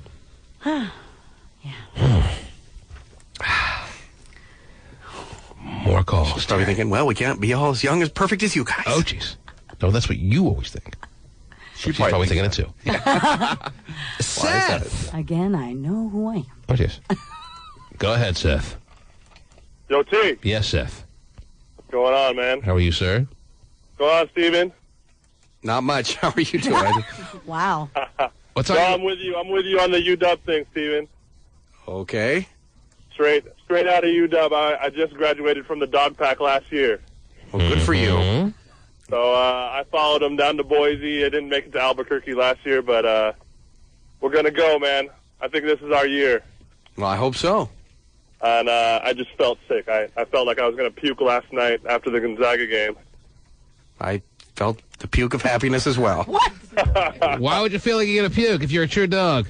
I was actually hoping for Gonzaga. I had him in my bracket going to the 4. Uh-huh. So I think a true Husky fan, true to the core, has developed a little bit of a hatred due to the newfound rivalry between the Huskies and Gonzaga. Now, I would only say when we're playing against... We're playing each other probably the most. Exactly. And the fact that the Huskies were able to beat them earlier this year doesn't make you as bitter towards the the Bulldogs as you would have been if they would have lost again this year, Terry, to Gonzaga. But Stephen hates Gonzaga. Was loving life the minute that the miraculous comeback was completed by UCLA last night. That shocked. I guarantee you. Yeah, I was shocked. Shocked and filled with absolute euphoria. Morrison clapped for the ball with about 3 seconds left. So that inbound went to Rivio when I really think it should have gone to Morrison. Yeah, you think? Ravio lost the ball. Yeah, he did. Exactly. So Him and Batista. And the rest is history, and now new history to be made tonight by the Huskies. Will it be another 1 seed going down, ladies and gentlemen?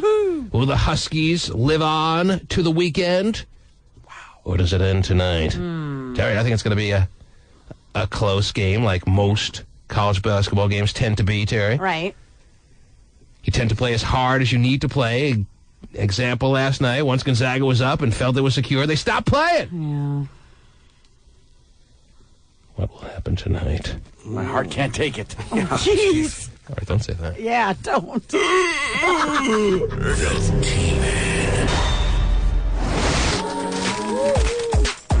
Jerry, you ever hear of Bob Condota, writes for the Seattle Times? Ever hear of this guy? No, I have not. Well, Bob Condota, you heard of him? Oh, yeah. I never heard of him. He writes for the Seattle Times, and he writes the following, Terry. Oh, boy.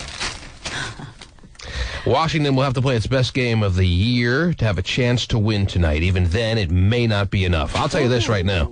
I don't know who Bob Condota is. But if the Huskies play their best game of the year, if the University of Washington Huskies play their best game of the year, they're winning. Okay. All right? Yeah, don't tell me that they can play their best game of the year and still lose, all right, Bob Condota? All right? That means if Brandon Roy goes off, and if Appleby hits everything, every three-pointer he attempts, and Jamal Williams is sticking it from all parts of the paint, they're still going to lose. That's what Bob Condota wants you to believe. If Appleby hits everything he attempts, they're going to have 400 points. The Huskies have beaten Gonzaga this year. They've beaten a lot of top teams, UCLA twice. Right. Don't tell me that they can play their best game of the year and still lose. All right, Condota? What the hell kind of comment is that? You got people who work in the city. Don't even give any respect, Terry. Yeah, I was going to say, not a lot of support for the home team here. Condopa? The hell what kind of writing is that? Maybe he's just trying to be, objective. Objective. Have an open mind and not be one-sided. How is it being one-sided by saying if the Huskies play their best game of the year, they're going to win? Because, never mind. He's trying to go overboard to be unbiased? Yes. It would sound too biased to say in the paper that the Huskies, they play their best game of the year, they're guaranteed winners? Right. Well, I think it goes without saying. Don't say anything. Okay. Don't write anything. Don't write anything stupid like that. 'Cause that's the most stupid thing I ever heard. Huskies play their best game or something close to it. They can easily pull this game off, Terry. All right. They play a mediocre game, they're going to lose. They click on all cylinders, they'll beat UConn, Terry. Wow, that'd be cool. They play somewhere, They play somewhere between mediocre and clicking on all cylinders. Well, they'll need a few breaks. All right. But unlike the little sports handicapper, who I actually think is a very shrewd and nice guy, Terry, who was with us on Monday live from Las Vegas, who said that if the UConn Huskies and UW Huskies play 10 times, UConn would win 9 out of 10 times. Right. That is not the case. I think UConn would win 7 out of 10 of those games, but let's hope that the Huskies click tonight and we get one of those 3 games. Because it only takes one in a single elimination tournament, and then we're moving on. And I'll tell you this. Whoever wins tonight, the Huskies win tonight, UW wins tonight, how easy of an Elite Eight game would you ever expect to have when knowing that you're playing the winner of George Mason and Wichita State? Now, as I just completed saying, Terry, anything can happen in a single elimination game tournament, but you can expect to get more of a cakewalk Elite Eight game heading to the Final Four than the winner of Wichita State or George Mason. Right. Now, that'd be quite the shame if the Huskies somehow muster the effort big time enough to beat UConn, then lose to George Mason. Yeah. That wouldn't be happy to be talking about on Monday morning. But seems pretty likely if the Huskies are able to pull one off against UConn tonight, we're talking about them in the Final Four on Monday. Because I'm sorry to say, George Mason and Wichita State don't really scare me. Right. Now, does Fearless even step to Sweet 16 games, or does he wait till the Final Four? How can you insult a man like that? I'm just wondering. Well, because the home team's in it, Yeah. A man who's never been wrong, the Fearless forecaster, you want him to come in and pick a Sweet 16 game? Yeah, well. We have to venture forth as far as making our own prognostications by ourselves. He expects us to do that? Fearless lays down the framework. And maybe just being around him enough, it rubs off. But I can't begin to ask the man to come down here through his blindness and his muteness and pick a Sweet 16 game. All right. Well, thought I'd ask. All right. It's worth a shot of asking. Well, you did ask. Appreciate that. I hope now you'll never ask again, because it's insulting not only to Fearless, but to myself, who's known the man for years. Ooh. Okay. He really does exist, Terry. Oh, I know. Yeah. Anyhow. Met him many times. That's right. Well, the guy in Vegas said they wished he worked at the casino. Yes, they did. Besides the big game tonight, Terry, what else is going on in this world of ours? More stats. Ooh, the day for you. Mm-hmm. Looks like this survey was Washington will have to play its best game of the year to have a chance. Okay. Even then, it might not be enough. Fish wrapper. Wow. What is this, the Times or the PI? Who knows? Condota. I think he's Times. Mm-hmm. Yeah. Uncrinkle it and see if it was the Times. I think so. That's nice. Fish wrapper. The Times. The Times. Oh, there you go. Fish wrapper. Condota. Wonder what he'll be saying tomorrow. I do it all the time. Yeah. Don't you love those? What a great job. Yes, what else? What else? I was going to give you another stat. That's what I was going to give you. This survey was done by a staffing company by the name of Hudson Talent Management. It's very important we know that, yes. Oh, okay. Well, anyway, they say that 25% of us work when we're at work. We also surf on the internet for other better jobs while we're sitting in our... So that's why Pasty's typing away so much whenever we put on the phone. How much do you pay? In our little cubicles, while it looks as though we are working, we're not. 25% of people who are in the workforce are continually looking for a better job, but even more startling than that, they're doing it while they're on the job. Yes. Nice. Where else are you going to do it? It's not shocking. Oh, you could do The it. employer probably wouldn't like you looking for other jobs. Time. I understand, but they know you're doing it. Yeah. If you're not doing that, you're playing video poker. If you're not doing that, you're in chat rooms. You're not doing that, you're looking at, hopefully not kiddie porn. Wow. Mhm. Okay. Hopefully. So I don't think anyone's startled by the fact that 25% are bold enough to look for another job while they're at the job, Terry. All right. Mm-hmm. What else? Oh, What wow, else? producer is at Radio Disney.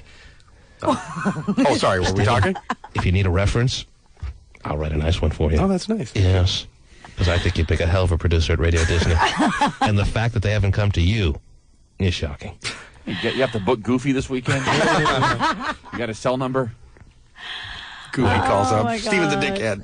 dickhead. What else? There is a hospital in Chesterfield, Virginia called St. Francis Medical Center.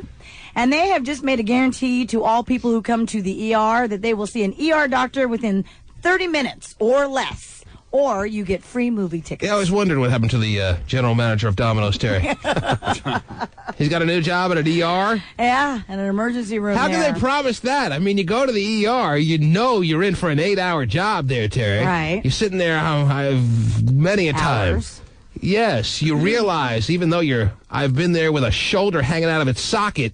Oh, okay, let the guy with the head wound go before me. There it is. Right. Wonderful. Terrific. Yeah, I'll be here just waiting another 10 hours. Thanks so much. Right. And that's the way it is. Well, no longer. They're at St. Francis Medical Center in Chesterfield. You'll see a doctor in a half hour or less. That's what their guarantee is. Now, they do have you get an extra exception. topping? No. This is their only exceptions, though, to this guarantee. Right. If the hospital has too many critical care patients, or... That puts them off the hook for just about anything, then. Right. They're not Or- guaranteeing anything. if it's so crowded that ambulances are being diverted to other hospitals. All right. So they have a major tragedy. Wonderful. Mm-hmm. You know what we have, speaking of wonderful, Terry? Yes. And speaking of the festivities of this evening, if you're not interested in watching the Husky game tonight and you want to go see Chris Brown, Oh, nice. we got some last-minute tickets. I've gotten a lot of emails on this, but they're all from, 13-year-old girls, and I hope you got my responses. Wow. Right. I know my daughters are crazy for Well, I'm being serious, though. Actually, I've gotten, tons of emails from, young girls that are dying to go to this concert, Terry. I So know. I don't know if they are actually listening right now, but I was just told that we have tickets to see Chris. It's tonight, right? Yes. And not only that, but backstage passes. Ooh, that's sweet. I've had moms writing me about how their daughters are so dying to meet Chris Brown, they'd do anything for me to get him backstage. The fact that I don't take advantage of that is amazing. Okay, maybe I do. Pass it on to Vinny then. Mm-hmm. Well, the mom's saying that they'd be willing, if I could get their daughters backstage, they'd be willing to do anything I say. Wow, I'd like to see them. Nice. I don't need those cougars in my life. Oh. But I admire Fancy Pants Lance for being willing to say, you know what? It doesn't matter? Not the guy who needs to hook up with hot chicks. I'll take I'll take the 40-year-old, 40-something-year-old babe who's just ready to go. Right. Kind of like that attitude. You know? I think he'd like to hook up with hot chicks. Not sure it's Of always an course. option. Who wouldn't like to hook up with hot babes? But the fact that he's recognizing, all right, it's not going to be tonight again. We're going to hook up with a hot babe, so I'll take anyone ready to go. Yep. Yeah. It's more realistic, maybe, huh? I like that, Terry. I like that attitude. And I'm going to smile and enjoy it all the way through. There you go. So Pacey's the opposite. He's waiting for Jessica Alba. Right. He's not ready to settle. And I'm more along the lines I've always been in my life as Pasty thinks, that I always want the hottest woman I could possibly get. And I'm not going to settle for less. The fact that Fancy Pants Lance settles for less all the time. Oh, yeah, big settler. But hooks up just about any time he is out because he's willing to go to levels that most men won't go. It's cool. Yeah. I give him big props for that, too. Right, I right. don't care if she looks like a gorilla. She's all mine. She's all mine. She's all mine, and she's ready for action. She is so... that's cool. Awesome. Never know. You ever go home, like, completely unhappy? I mean, maybe you get a little bit to the point where you say, okay, maybe I should raise my standards a little bit next time. Right. You got to crawl before you walk, man. I have plenty of crawl girls. Wow, that's nice. Because there were a lot of points I would think during the course of the Vegas trip that some of the guys on the trip said, it's pretty obvious I could hook up with those 45-year-old ladies. Sure. But, But thinking better of it. I got to do something bigger time than that. Okay. If nothing pans out, maybe. No offense to them. They're nice ladies. They were a lot of fun. Oh, yeah, they were cool. But they made it clear to pretty much every guy on the trip that they were ready to go. Yeah. And Fancy Pants Lance acted on it. Yeah. You got to appreciate the that. bait. Yeah, he doesn't mind mom jeans and a front butt. What? It's all good. But then when the hotter, believe it or not, this is not saying much, Terry, but saying something. When the hotter of the two cougars saw that Fancy Pants Lance was making it happen with the lesser of the two cougars, she couldn't stand it. She broke it up. Wow, yeah. Yeah, back off, man. Take your 45-year-old crusty bun to the casino and realize your friend is hooking up and you're not. Right. Hey, your friend's a skinny chaser. Leave her alone. Skinny chaser. But the blonde 45-year-old cougar obviously recognizes she's the better looking of the two, doesn't let her friend know that, but when her friend is hooking up, her ego can't take it to such a degree that she breaks it up, Terry. Yep. That's how women think. That's how women work. That's why women are fascinating creatures. If I'm not getting any, you're not either. Vindictive. They're very competitive in their own little way, Terry. I will agree And when this blonde 45-year-old cougar who thought she was the better of the two cougars, and she was, when she came out of the bathroom and saw Fancy Pants flat out, lied out with the lesser of the two cougars, the blonde one put the stops on it right there. Cougar blocked him. Couldn't have just said, oh, you know what, I'm happy for my friend. I'm going to go down to the casino, play by myself for a little while, play with myself in the bathroom a little while, and just call it a night. Couldn't do that, Terry. If a guy saw his friend hooking up, he'd run out of the room. My bad. See ya. So now what do we do to give away our last-minute Chris Brown tickets for the show and backstage passes to meet the superstar 16-year-old? Yeah. Is he 16 yet? He is. Hang out with Vinny. You going to be there tonight, Vinny? Yeah, kind of. You going to be there, kind of? Well, I have to kind of like hype the crowd type of situation. Oh, so you're introing him? So you're not going to hang out after your intro? I don't know. Maybe. He's feeling old in that crowd. I don't know. Like, I mean, I've done a club with him and a concert with him before. So you're tired of him. That's a good thing it's already sold out. No, he's a good dude, and his people are good people. So I don't know. Yeah, he was here in the station a few weeks ago, Terry, or about a month or so ago, and I remember the only thing he really requested was a computer so he can go on MySpace. Right. Well, and then last night he was in here with the Nighttime Player. He was? Yeah. Yes. All right, so what do you suggest we do to make some last-minute winner just that, a winner? What do we do there, Vinny? Oh, man, that's a tough one. I wish we had more time. I know. Okay. We'll take a break.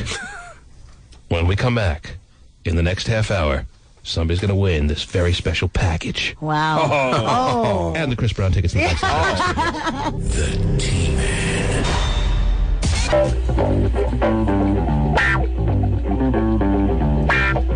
Get ready to to match the stars. Oh, wow.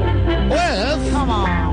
Nipsey Russell, Brett Summers, Charles Nelson Riley, Richard Dawson, and Fannie Flagg. And the star of the match game, Gene Sundberg. Yeah, it's been a while, Terry. You think? The last time we played this, I had The Rock in the studio. Oh, you did. Yeah, he used to be Nipsey Russell, remember? He did. Oh, wow. Well, we got Chris Brown tickets to give away, Terry, and unless you want to talk to a bunch of 12-year-olds moms. Begging for their daughters? Begging for their daughters. We're just going to play the match game. All right. That sounds good to me. We have a lot of old tricks in our old bag. Old tricks. Yeah. Dust this one off, baby. See if I remember how to host this. How do I host this, David? See if it's there. Oh, jeez. That'd be Family Feud. I know. Oh, jeez. You can name that in Fortunes. Let me clear the lines. Oh, yeah.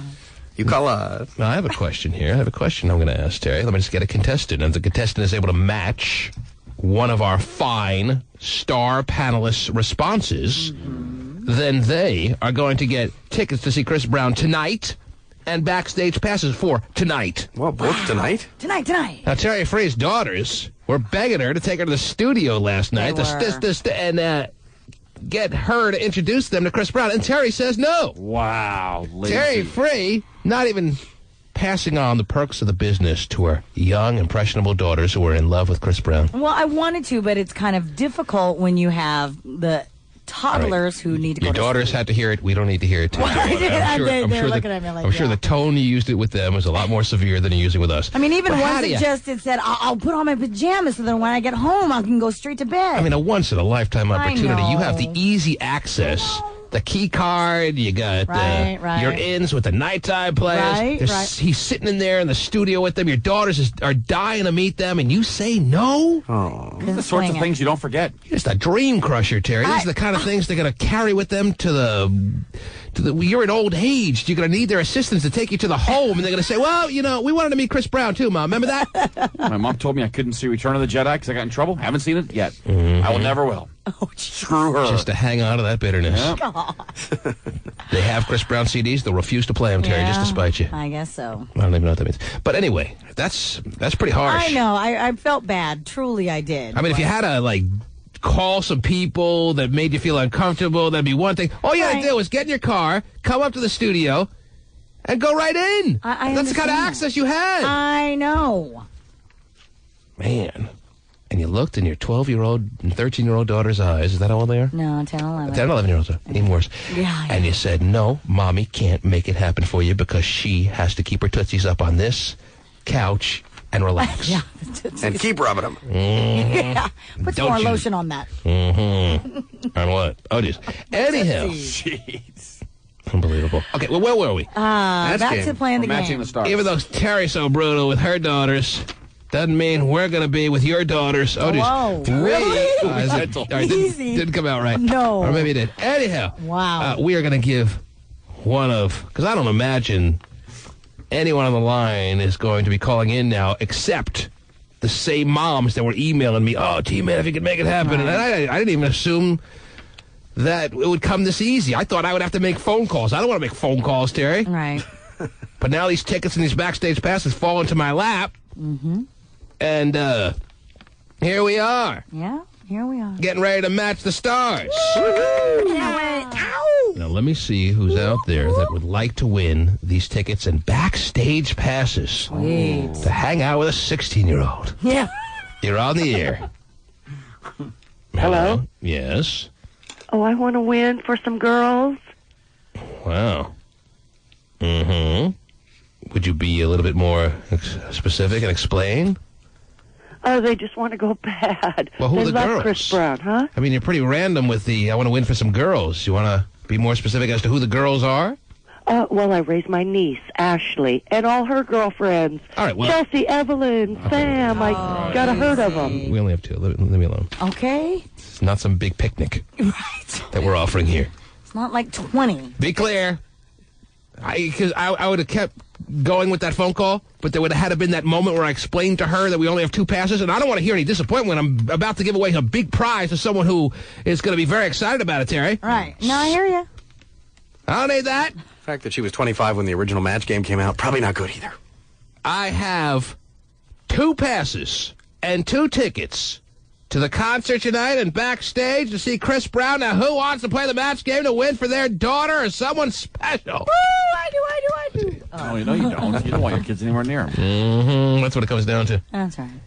Nellie. Nellie? Nellie. Are you there, Nellie? Yeah. What can we do for you, Nellie? Hello? Yes. Yes, I'm trying to win for my 11-year-old daughter. For your 11-year-old daughter. Yes. And Nellie is short for... Nellie. That's your given name, Nellie? Yes, that's my name, Nellie. She was a real bitch on Little House on the Prairie. Oh, she was. Oh, no, I'm not like that. How old are you there, Nellie? I'm 31. Oh, it is. You're the baby at 20. And how many kids do you have?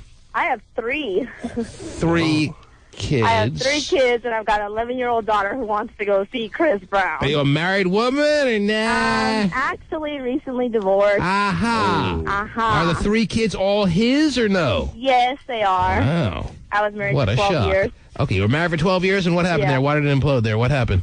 Oh, well, he's just a loser. Long story, but he's a 3 loser. kids and 11 years later. Yeah. 12 years later, she realizes he's a loser. If Yeah, only you'd yeah. realized that maybe on the second date. Yeah, the first 10 years, he was awesome. If it only had taken me on a second date, maybe I would have realized him.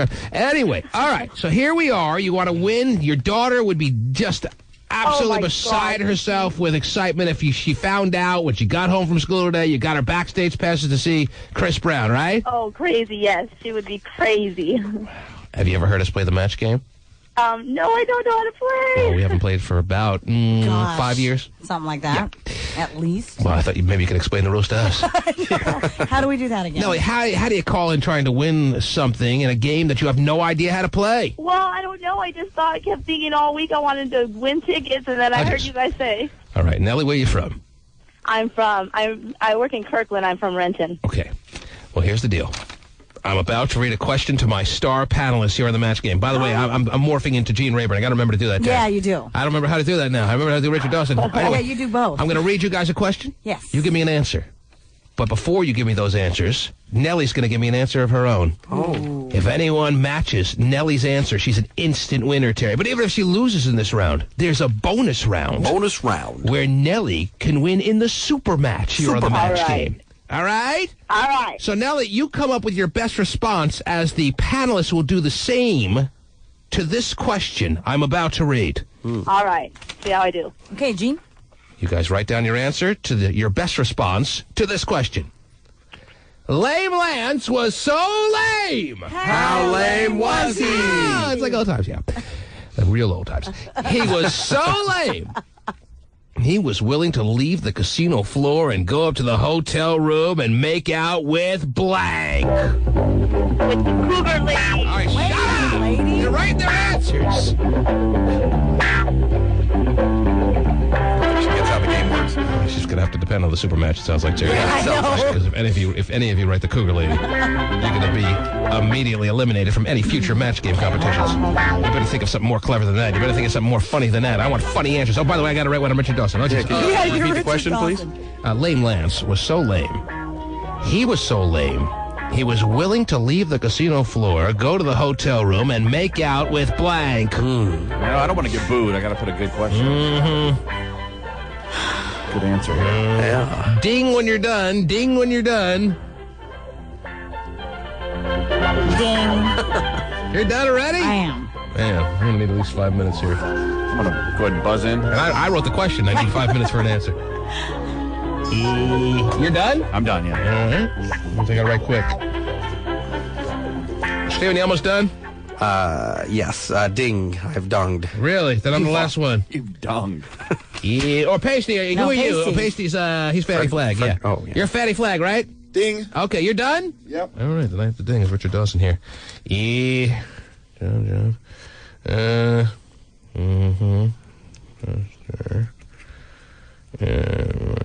Richard, I'm going to need an answer. Yeah. Okay. Oh, ding! Okay, we all have our responses written down, Nellie. 3 seconds. Okay. That's wrong game. We all have our responses written down, Nellie. Now we need your response. And if any of our responses match yours, your daughter is so at Chris Brown tonight, it's not even funny. Oh, man. She's so being divergent at Chris Brown tonight, it's not even funny. Okay, here we go. Here's the question. Lame Lance was so lame. How lame was he? He was so lame, he was willing to leave the casino floor, go to the hotel room, and make out with blank. What's blank? Fill in the blank. Chris Brown doing that. Oh, my God. Don't worry, if you screw up in this, you got a super match. It'll be much easier. Yeah. The Cougar Chicks, I don't know. Oh, come on. It's not what happened on the show today. Yeah, dude. Well, that at least shows she was listening. Gotta give her a little credit for that. But let's see if anyone matches the response that Nellie gave us of the Cougar Chicks. Jeez. We start with Nipsey Russell. That's why we stopped playing, probably. I know. Nipsey? No, straight stick. Nipsey? Actually, I think we That was ruined it for us one time. awesome. Lame Lance. All you need is one person to match you, Nellie. If one person matches you, you're a winner. And you got All right. you got like 5 or what? 6 chances? I don't want to add it up. All right. Lame Lance was so lame. He was so lame, Nipsey. He was willing to leave the casino floor, go to the hotel room, and make out with blank. I put Siegfried and Roy's Gimp. Oh, yeah! Wow. Good answer. Similar to my answer. That would be kind of lame. Wow. That would be Siegfried lame. and Roy's Gimp. Tough to make out with a guy with a red ball in his mouth. Mm-hmm. Some, though, very willing to try. Don't ask me who. Anyway, we move on to Brett Summers. That's not a match, by the way, Nellie, in case you're confused. Yes. Okay. Brett, yes. Lame Lance was so lame. We're looking for the response of the Cougar Chicks. Okay.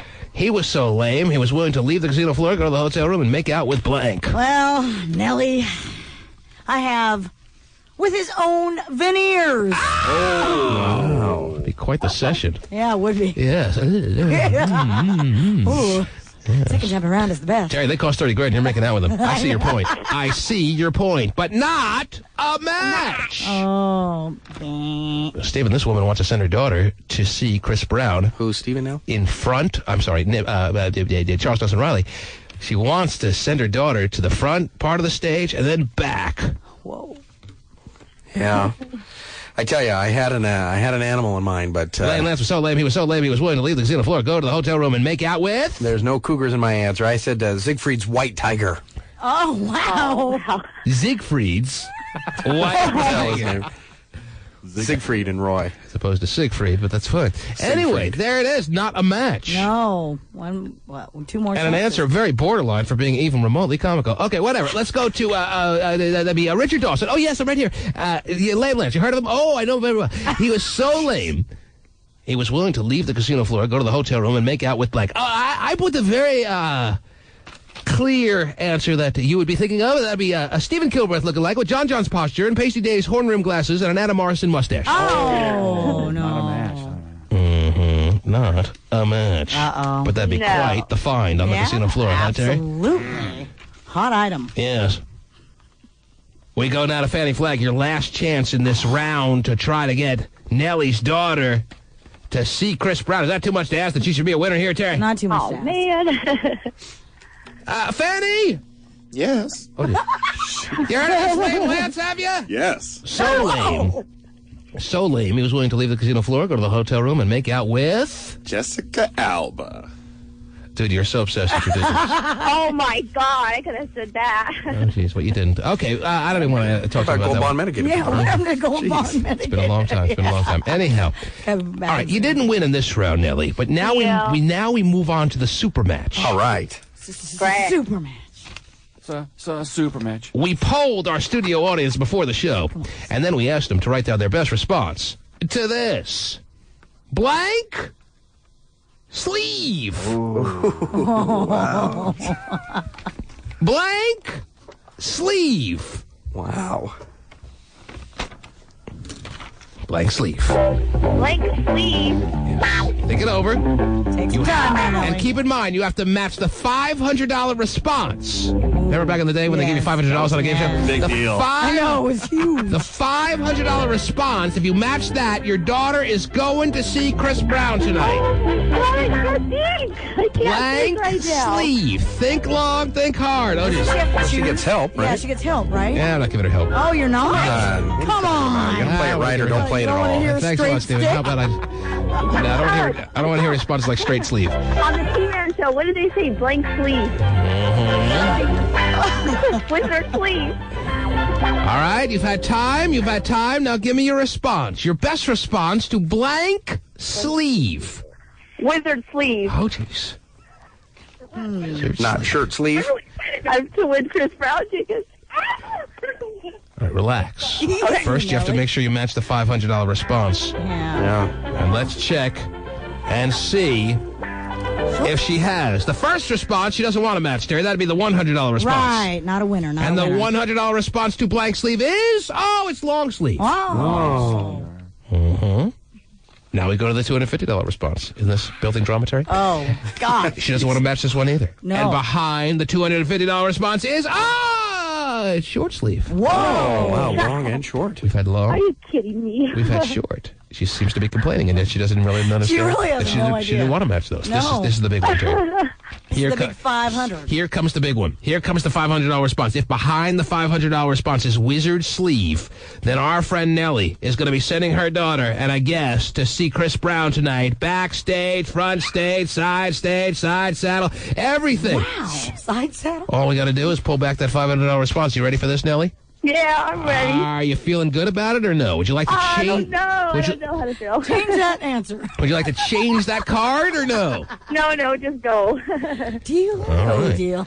Well, then behind the $500 response is... it's Wizard Sleeve!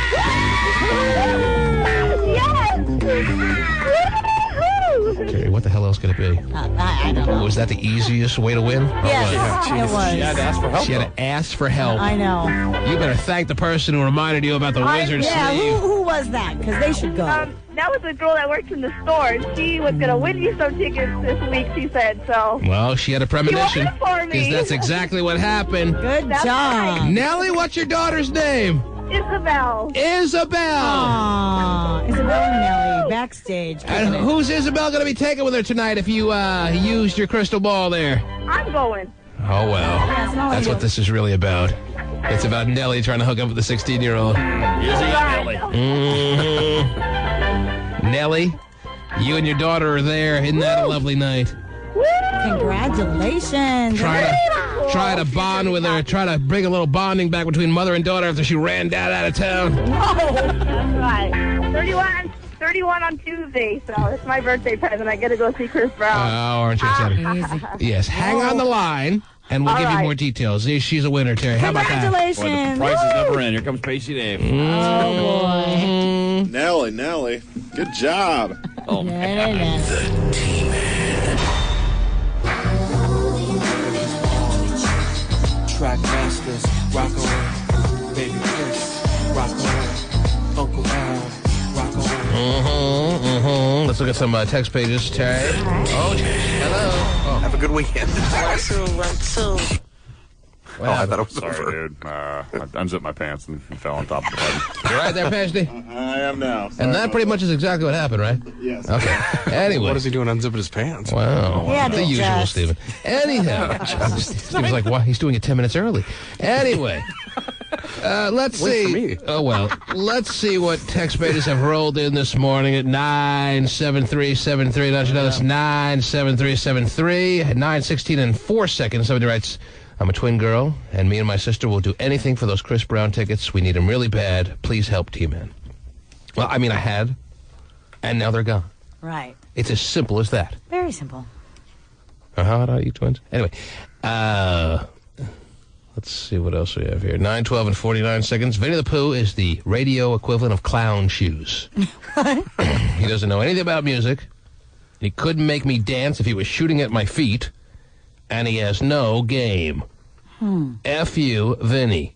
Wow. It's pretty direct. Scorned woman. You Yeah, why would she be so filled with this venom and hatred towards Vinny the Pooh to write something so severe? You never called her back. Mm-hmm.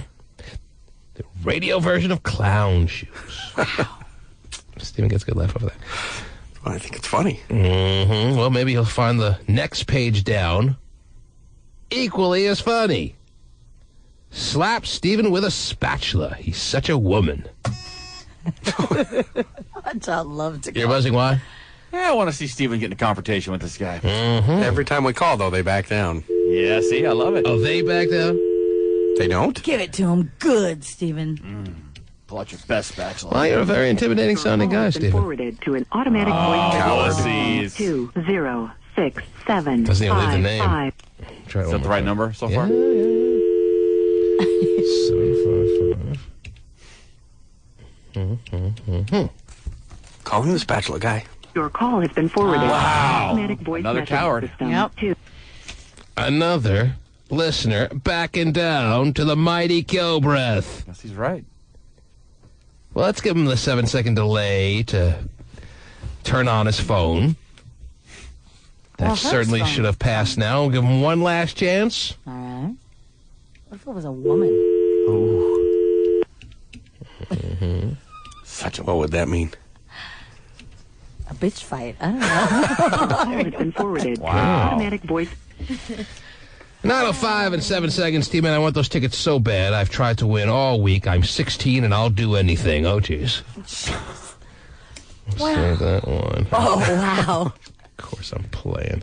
Anyhow, let's Save it for 08. 9:04 and 31 seconds. T-Man, is it possible to overwhack?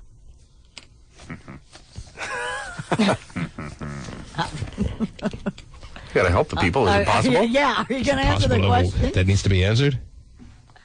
I would think it would be. You could get to a situation where you would do it too much. As long as your mind wants it. There comes a point where you're for a certain period of time. You've done it enough that you lose interest to do it for that portion of time. But if that doesn't happen, another 2 minutes pass and you're back at it again. I'm not really into myself anymore. Mm-hmm. I'm kind of sick of myself. Right. Oh, I'm so hot. I'm still alive, dude. Right. Just for that comment, give one last chance here. I know he's going to come through. Come on. Oh, I dialed wrong this time. Yeah.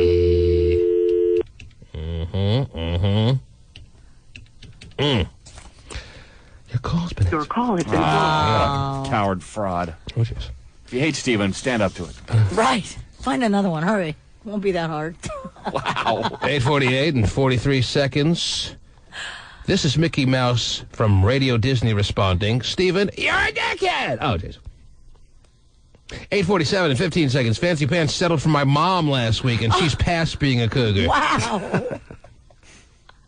You think that's possible, Jerry? You think Fancy Pants really made it with... I'll call him back. Happen with some... You never know. I mean, those are the interesting ones to buzz, actually. Oh, jeez. Let us be the judge on the interesting ones to buzz from our point of view. How about that? And you can tell us from your own perspective instead of making it such a universal response, all right? Okay, let's move on now. Wow. You don't find that interesting at all? Not as interesting as the spatula guy.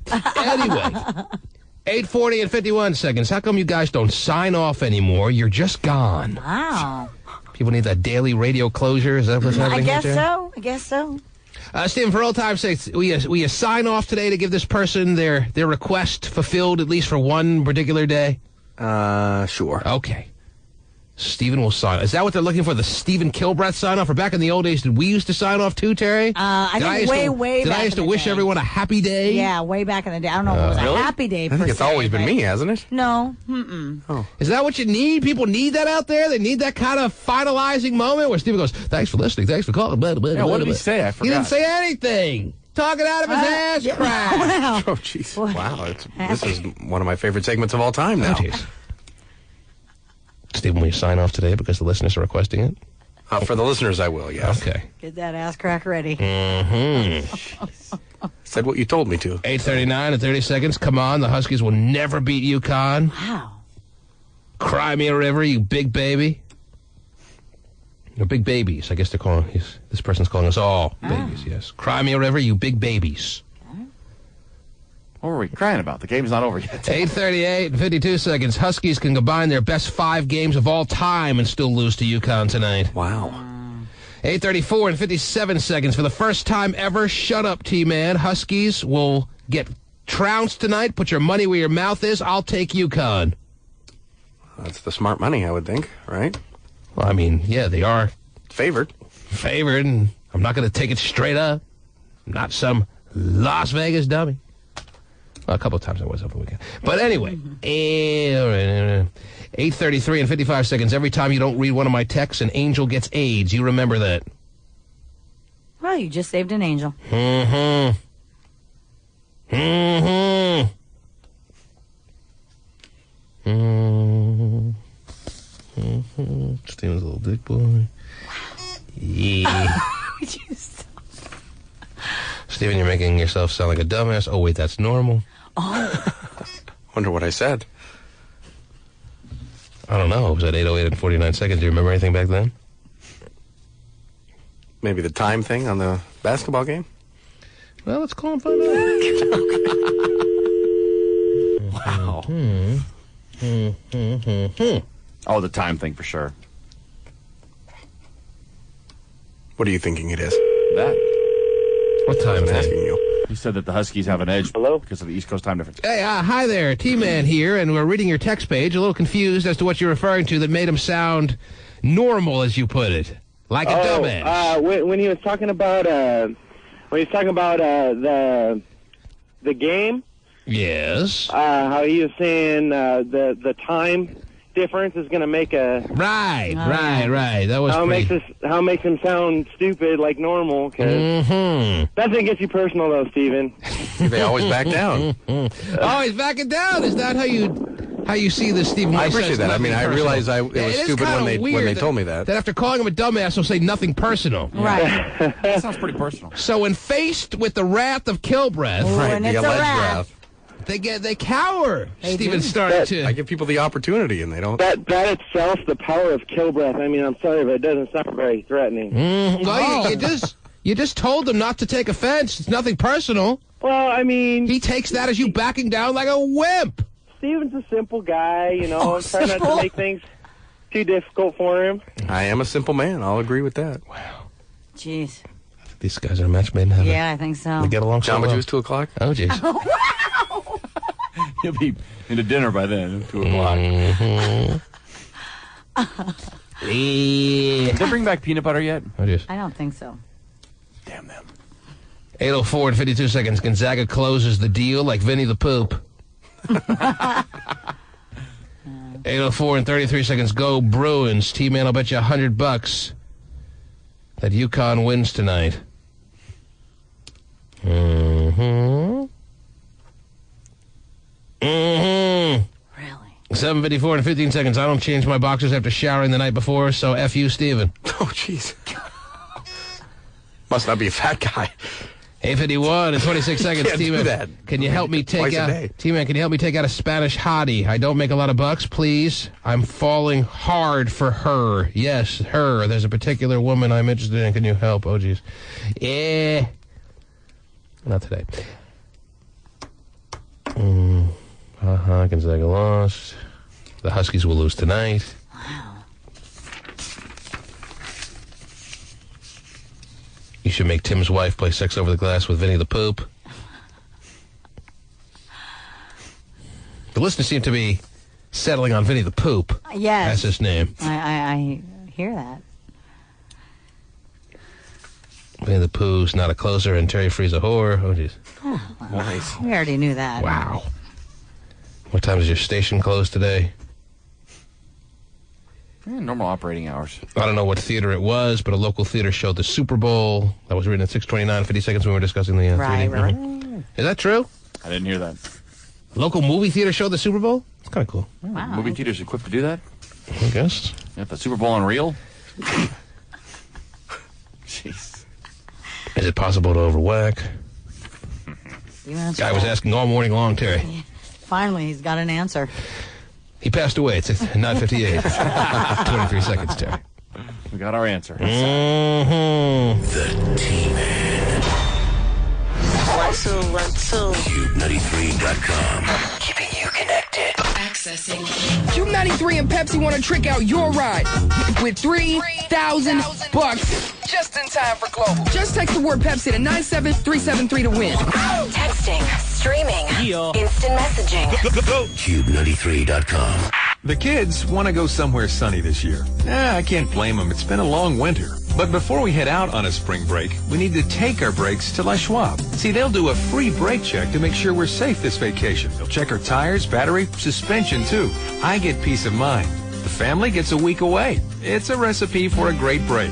Made better by Les Schwab. Find the tires, wheels, batteries, and service you need during the West's largest tire sale. Only at Les Schwab. Learn more at leschwab.com. I forgot, Terry. Stephen Kilworth has a big appearance this weekend. He's gonna think I'm neglecting it on purpose. Okay. Stephen, are you still there?